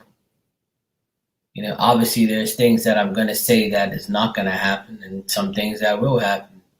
Free will is the first thing, and time frames can always be changed. You know. Yeah. Yeah, I know. That's what I'm saying. I've done mediumship for you for a few times. So, but like psychic predictions and things like that is like, you know, is he a Capricorn? Well, that's another Capricorn I like. Steve Judd is awesome, man. I don't give a shit what he is. He's a good astrologer at the end of the day. He's really good. Yeah, Scorpio, I remember that. That was like when I first met you. You asked me if your dog would walk again. Yeah, I remember that too. I remember that. Good, I'm glad. Like all my mediumship readings that I've done for people, I've never had a complaint ever. I've never had a complaint from somebody that I did mediumship for. Never, ever had a complaint. So, like when I do mediumship on here, there's nobody that leaves not happy. Not that I know of. So that's a plus. That's probably one of my strengths is mediumship. And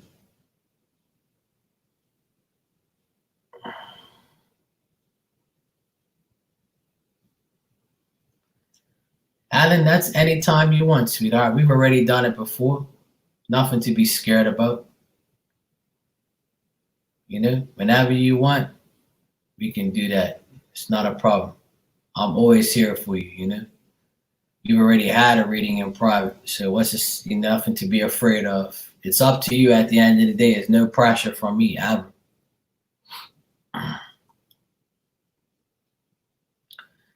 That's fine, Scorpio. That don't bother me. That's fine. Just you being here, sweetheart, and supporting me is more than enough. That's your donation right there. To me, it don't matter. That's fine. But I appreciate that, though.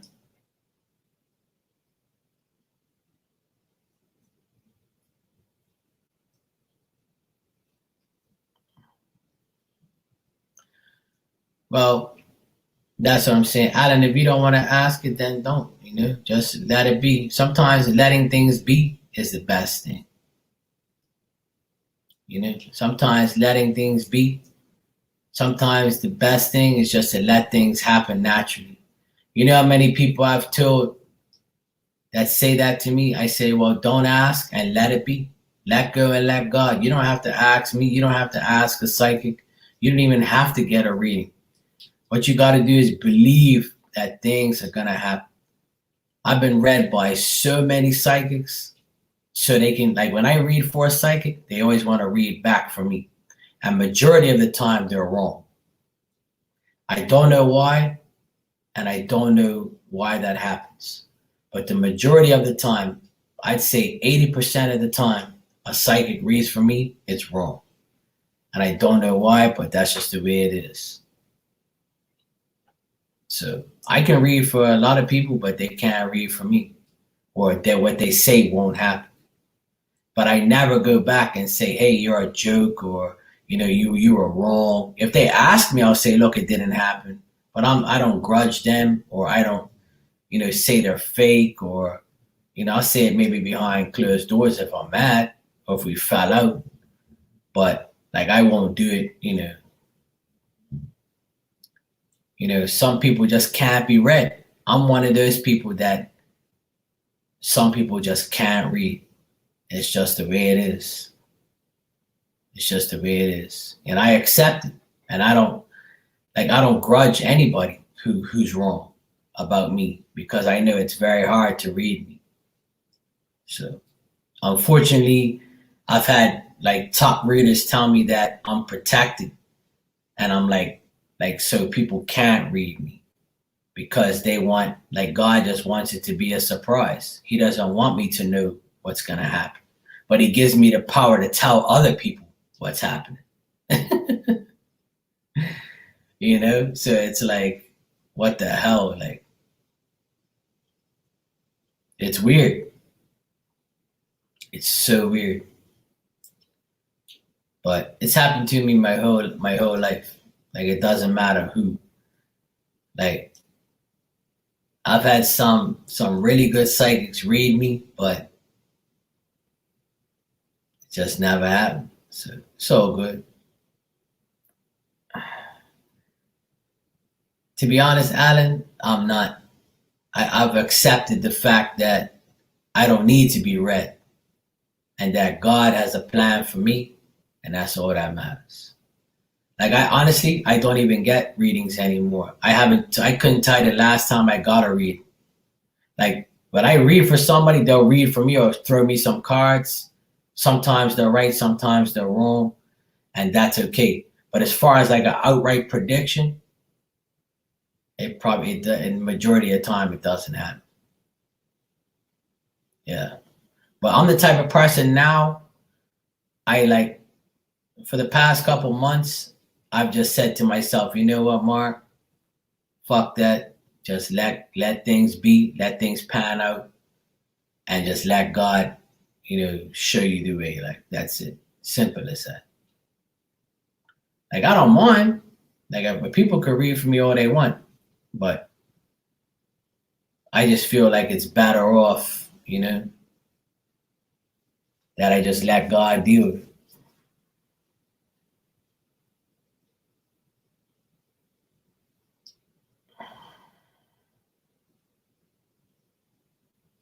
Yeah, I agree, Heather. That's probably what it is. But I've had top psychics tell me that I can't be read, because I have this protection around me that just won't work. Because I've had people die trying, trust me. They're like, I'm gonna read you, I'm gonna do it. I'll read you. I'm good. I know what I'm doing. No. I'm like, okay, go ahead, read me. You know. Some people have been right, some people have been wrong, but like I said, the majority has been wrong. That's cool, Elizabeth. I don't mind. It's in my family, so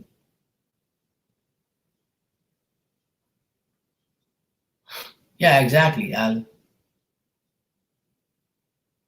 Yeah, it's all good. But like, like psychic, like this stuff to me, like doing mediumship is a really good thing. But like trying to predict somebody's future and it happens, then you can keep going because you're meant to be read, and you know that that person is meant to read you. If you have a connection with me and I read you and I'm always right, then I don't mind reading for you all the time and telling you what's going to happen, because it's meant for you to come to me to get those readings. It's meant for you to hear me tell you what's right from wrong, you know? But me personally, I've had too much false hope by people. So it's like, fuck, oh well. Like, I don't get discouraged from it anymore. Like, for instance, I'll give you an example. Every girl that I end up dating, a psychic would tell me, yes, this is the one. You're going to marry this girl. You're going to have kids. You're going to do this. You're going to do that. So I'm getting all excited, thinking to myself, finally, I met the one, blah, blah, blah, blah, blah. And then the end result is it all blowing the fuck up. So the next time I get involved with a woman seriously, I'm not even going to tell anybody.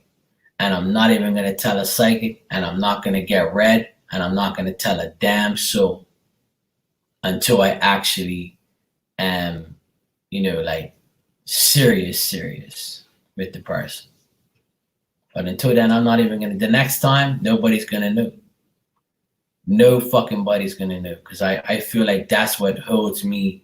That's what ruins things for me, is when I tell people or tell a psychic to check somebody for me.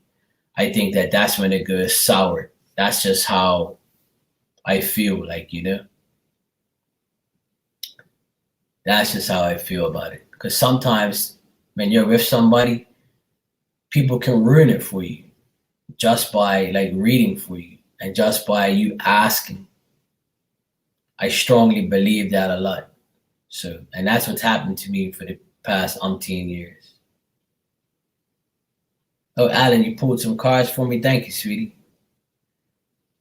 Eight of Pentacles, Ten of Cups, Prince of Cups, and Queen of Cups. That's good. That means it's definitely possible. There you go, Scorpio.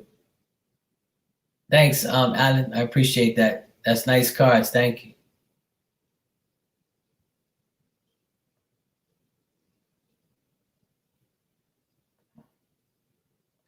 Yeah, it's all good cards.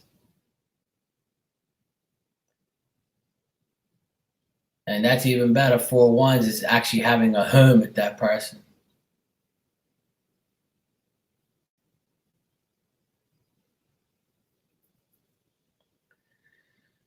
Well, the thing is I feel like every time I tell somebody about somebody I like, it doesn't work. But I find like a lot of times I don't say nothing at all, it works longer. And the less I say, the better it is.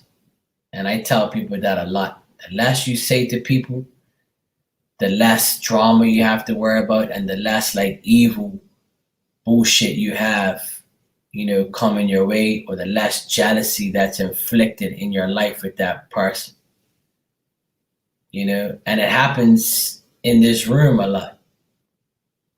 It's been happening here since I've been on here. Like a lot of like certain women want my attention more than others, and then it's a big like jealousy fest, and stupidity and things like that, and everybody thinks that I'm some big flirt, or oh, you like so and so, or so and so wants you, and it's just like childish stupid ass shit. Like, I'm 43 years old, like, why are you talking like some fucking teenager? Like, what you think this is, some puppy love shit that's going on here?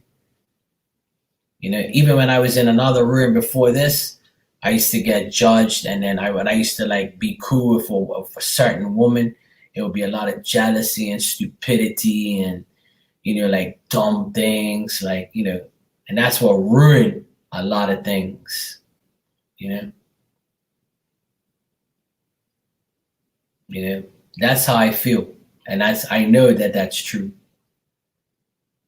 because like people are always hating when somebody is actually cool with somebody, and it becomes like a firm fest is what I call it.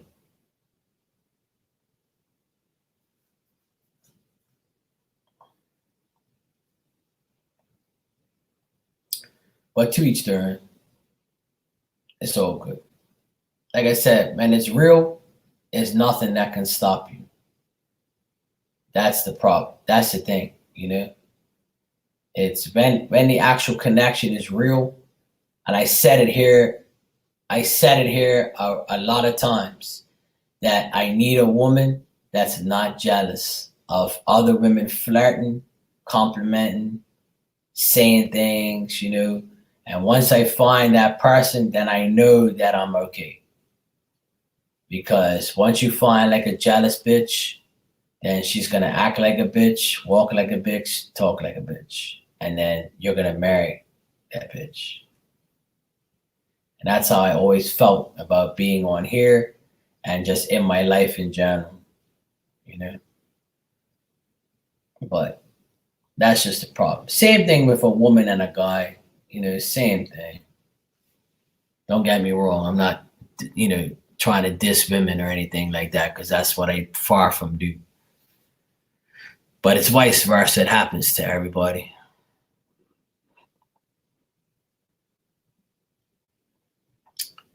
Oh yeah, I know who that is, Heather. But that's what I'm saying, Heather.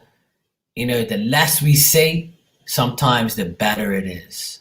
And if you do talk to a certain psychic, right, make sure you talk to them and them only.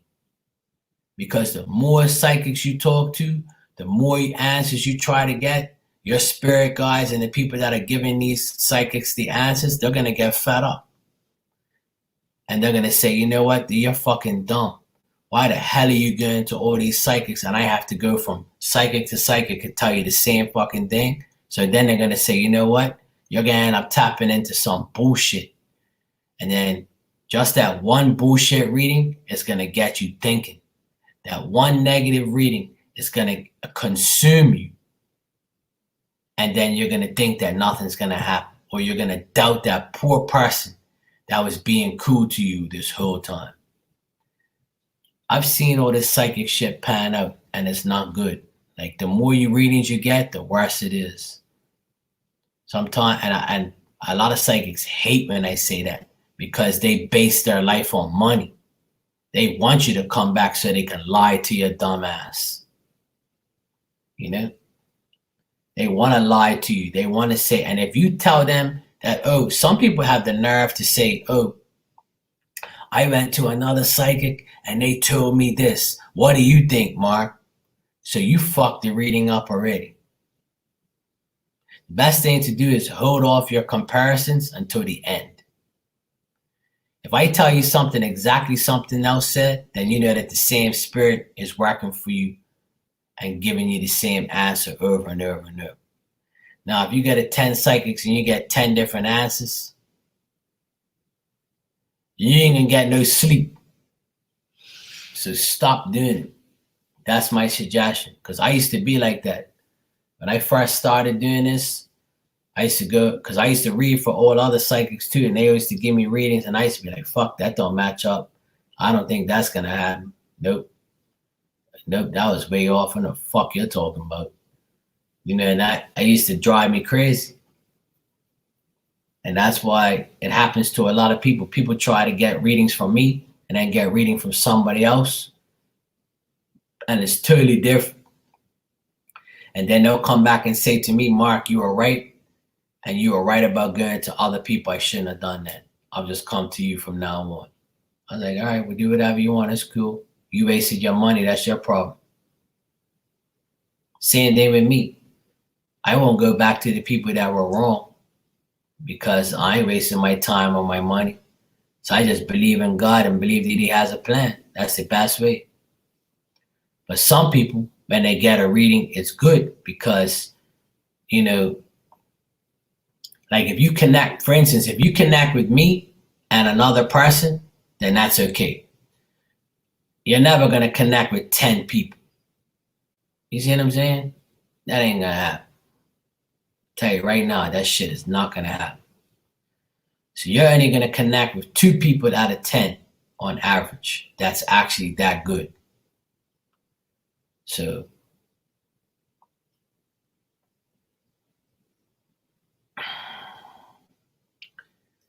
that happens every day, Heather.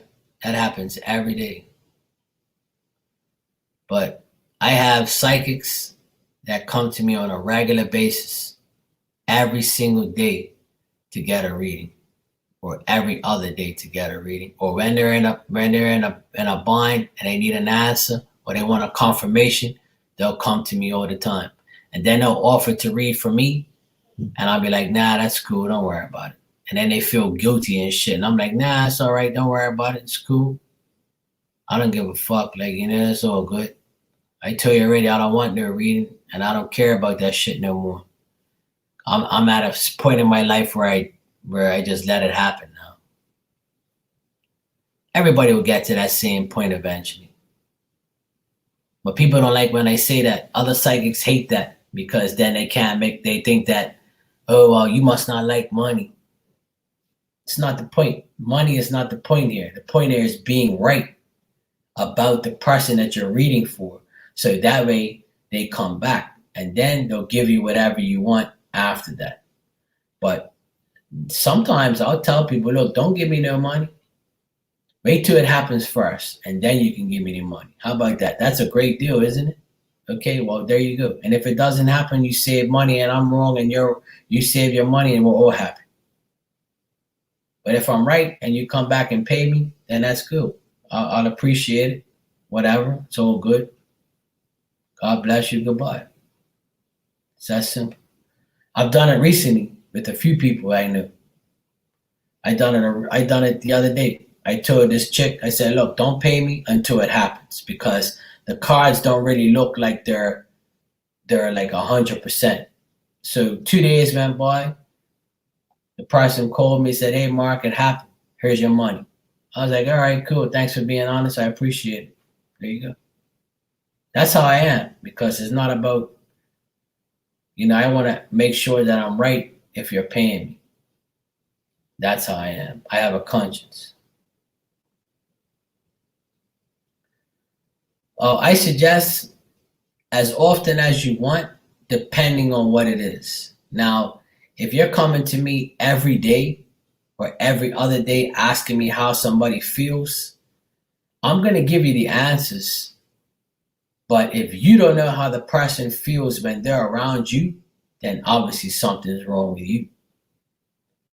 That's the only issue I have with asking about somebody's feelings every other day. Because if you're with the person every other day and you see the person every day, then fucking ask them. That's what I say to everybody who says that to me. I say, ask them how they feel. Sit down like two adults and have a conversation. You don't need to ask me how they feel. You ask them how they feel every other day, if that's what you want to know. That's the only issue I have with readings and with women and with men, is that them asking how somebody feels every single day or every week or every other day. You should be asking them, not me. You can ask me, I'll answer. But you're better off asking them, because you're going to get, their opinion, because you get to see their face and see their eyes. See the way they act. See if they look away when they talk to you. It's part of life. Now you can ask about their feelings, once a week, but doing it every day or every other day, that means you are insecure about the person you're with. That's just my opinion. Don't get me wrong. I know people do it with me right now, and that's okay. You can do it. I'm not saying that you're doing something wrong, but that's just my belief, in that whole thing. And you're going to save yourself some money and save me the aggravation of looking. Yeah, once a week is too much, but I'm being nice, Elizabeth. I'm being nice here.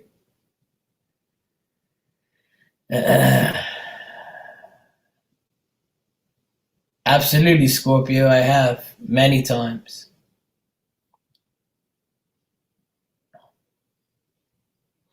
Yep. I can actually see the person that's still alive too and describe.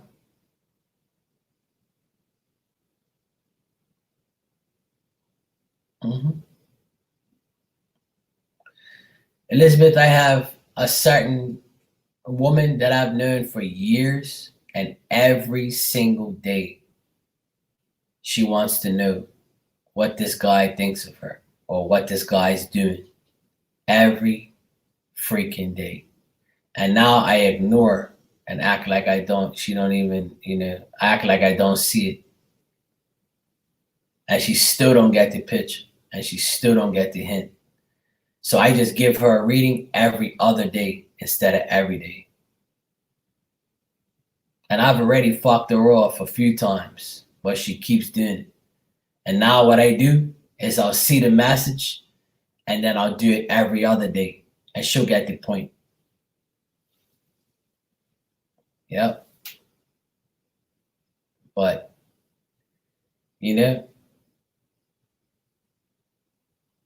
but the reason why she asks me is because I'm always right. And that's what makes people obsessed. When you find somebody that's always right, if you find a psychic that's always right, it's going to become an obsession. And people have an obsession with me. There's a few people that have an obsession with me about, readings and shit because I'm always right with them. It's annoying, but what can I do? I'm trying to help. At the end of the day, I'm trying not to be rude, trying to help. I have made indirect comments to certain people, but they just don't give a fuck. They just want to know. People just have this disease. They want to know.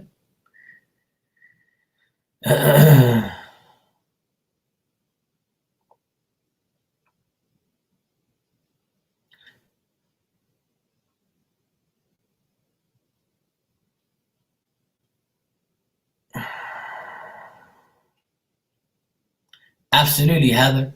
And that breaks their heart. But I had somebody recently come back in my room last week after, you know what? I told somebody in here, I'm not mentioning their names, but I told somebody in here about 3 weeks ago that the person that they were interested in is just going to be friends and it's not going to last and it's not going to be what they think it is. And the person was like, I kind of know that kind of, sort of, they kind of had the feeling, but they were hopeful. And just last week, they came back and said, Mark, you were right. They left me for another chick. And I was like, well, I'm sorry to hear that, sweetheart, but, it's all good, whatever.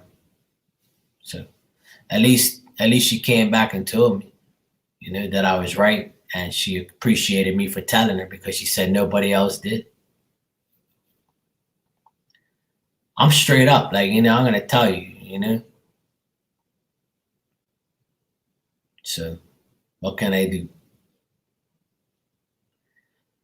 Maybe you could help them by not giving them reading. That's what I'm doing, Alan. I just said that, Alan. I just said that, I don't give her a reading now every day. I do it every other day. Because if I don't do it every other day, she's one of those possessive people, but she's been my friend for so long that I just do it just to do it, just to shut her up, and just, it only takes 5 minutes out of my day. And I've already fucked her off a few times and told her, look, you need to fucking relax. You need to stop that shit. But it's an obsession, And the guy is never going to marry her, and he's never going to be her boyfriend 100%. And this has been going on for years, and she still holds hope. And I was like, well, go right ahead. My cards ain't never going to fucking say that. But anyway, you'll see.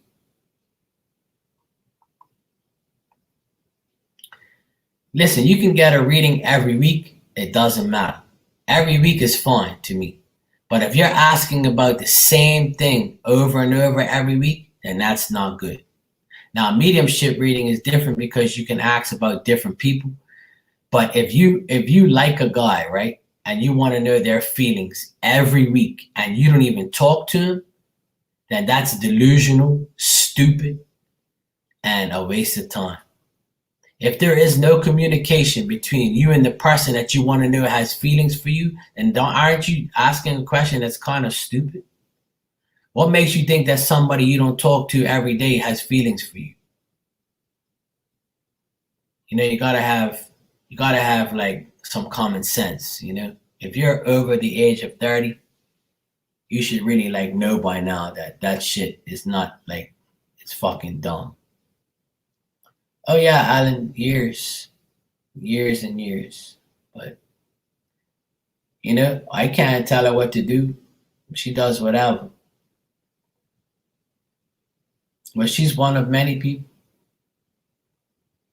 She's also a psychic too, and she's damn good. But not anybody can read her like I can.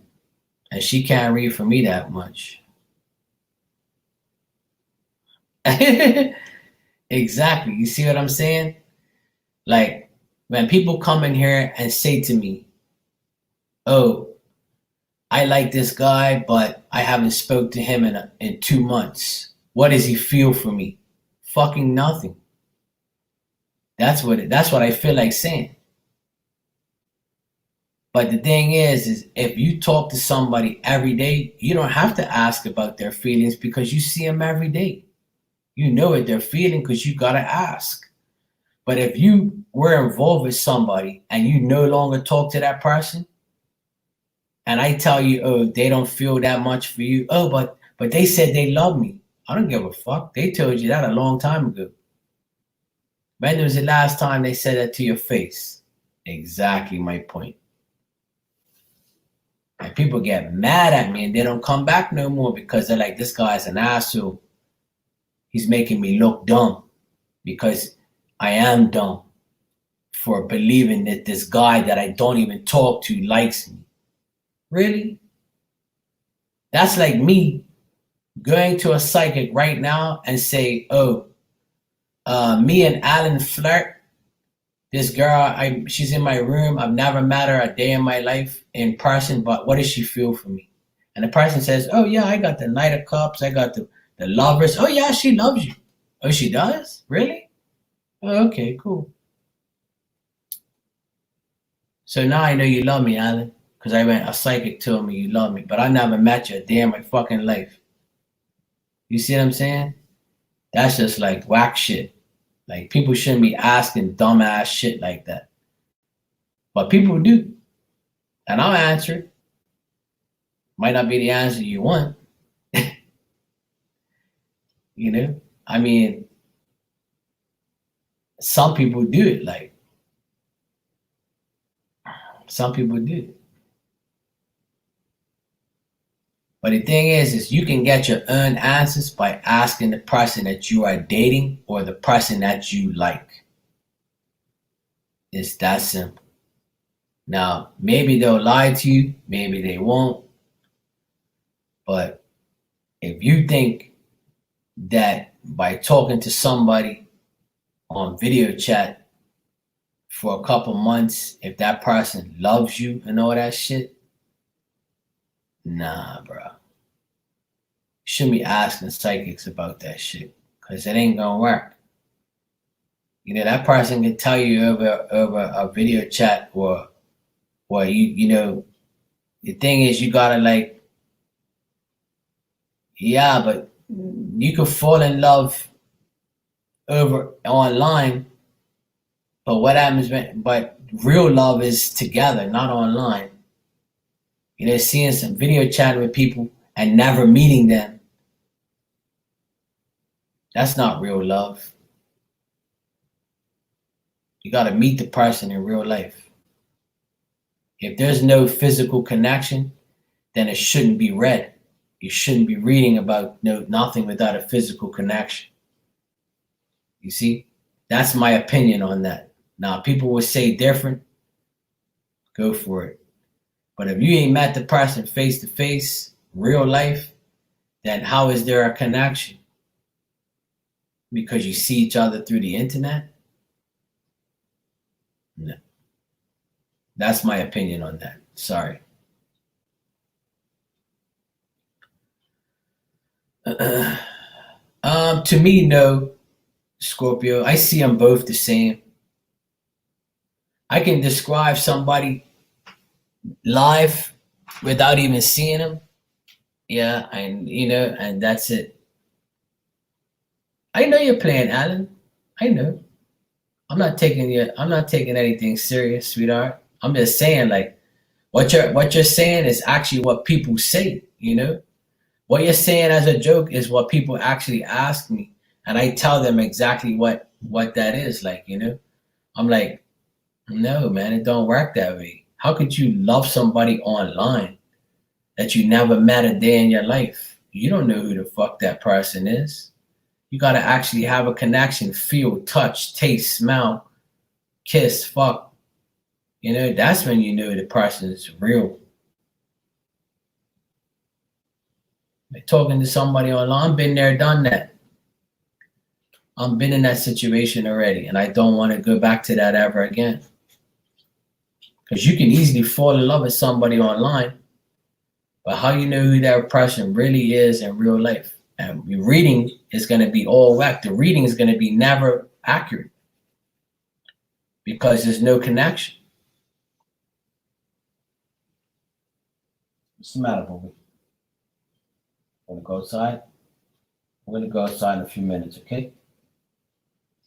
Okay, baby?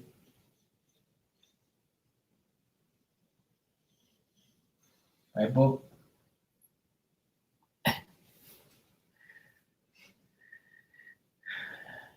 Anyway, let me get out of here. I'm ready now for tonight.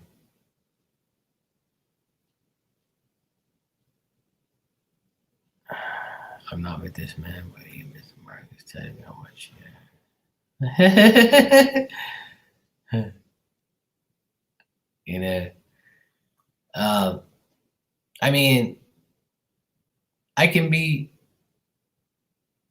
we all can be accurate about certain things. We can all be accurate about certain things, but certain things should not be asked. And to say it over and over and over every day or every week is like you're making your spirit guides doubt and you're making God and your spirit guides look at you and say, you know, what the hell is your problem? Like, you know, are you serious? Like, you really want to know that answer? But it's all good. Leonardo DiCaprio, he says that he probably wouldn't date you, Heather, but he definitely appreciates a lasered up coochie. That's your answer. He just told me. Okay? Said he probably won't date you, but he appreciates a lasered up coochie. All right? There you go. That's your answer. All right? From me to you. All right, you ladies. Love you guys. I'll see you tomorrow. Enjoy your day. Enjoy your night. Be safe. Remember, everything I say on here is my opinion. You know, remember, it's my opinion. It's my thoughts. Don't take shit literally. Okay?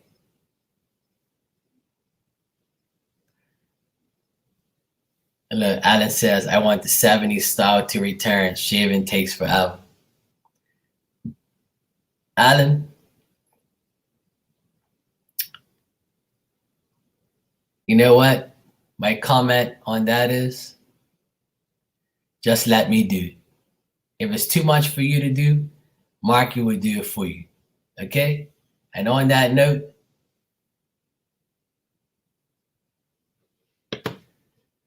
it's all good. All right. Good night, everybody. Love you guys. I'll see you tomorrow. Be safe. Don't do anything I wouldn't do, like shave coochies. So anyway, bye guys. Love you.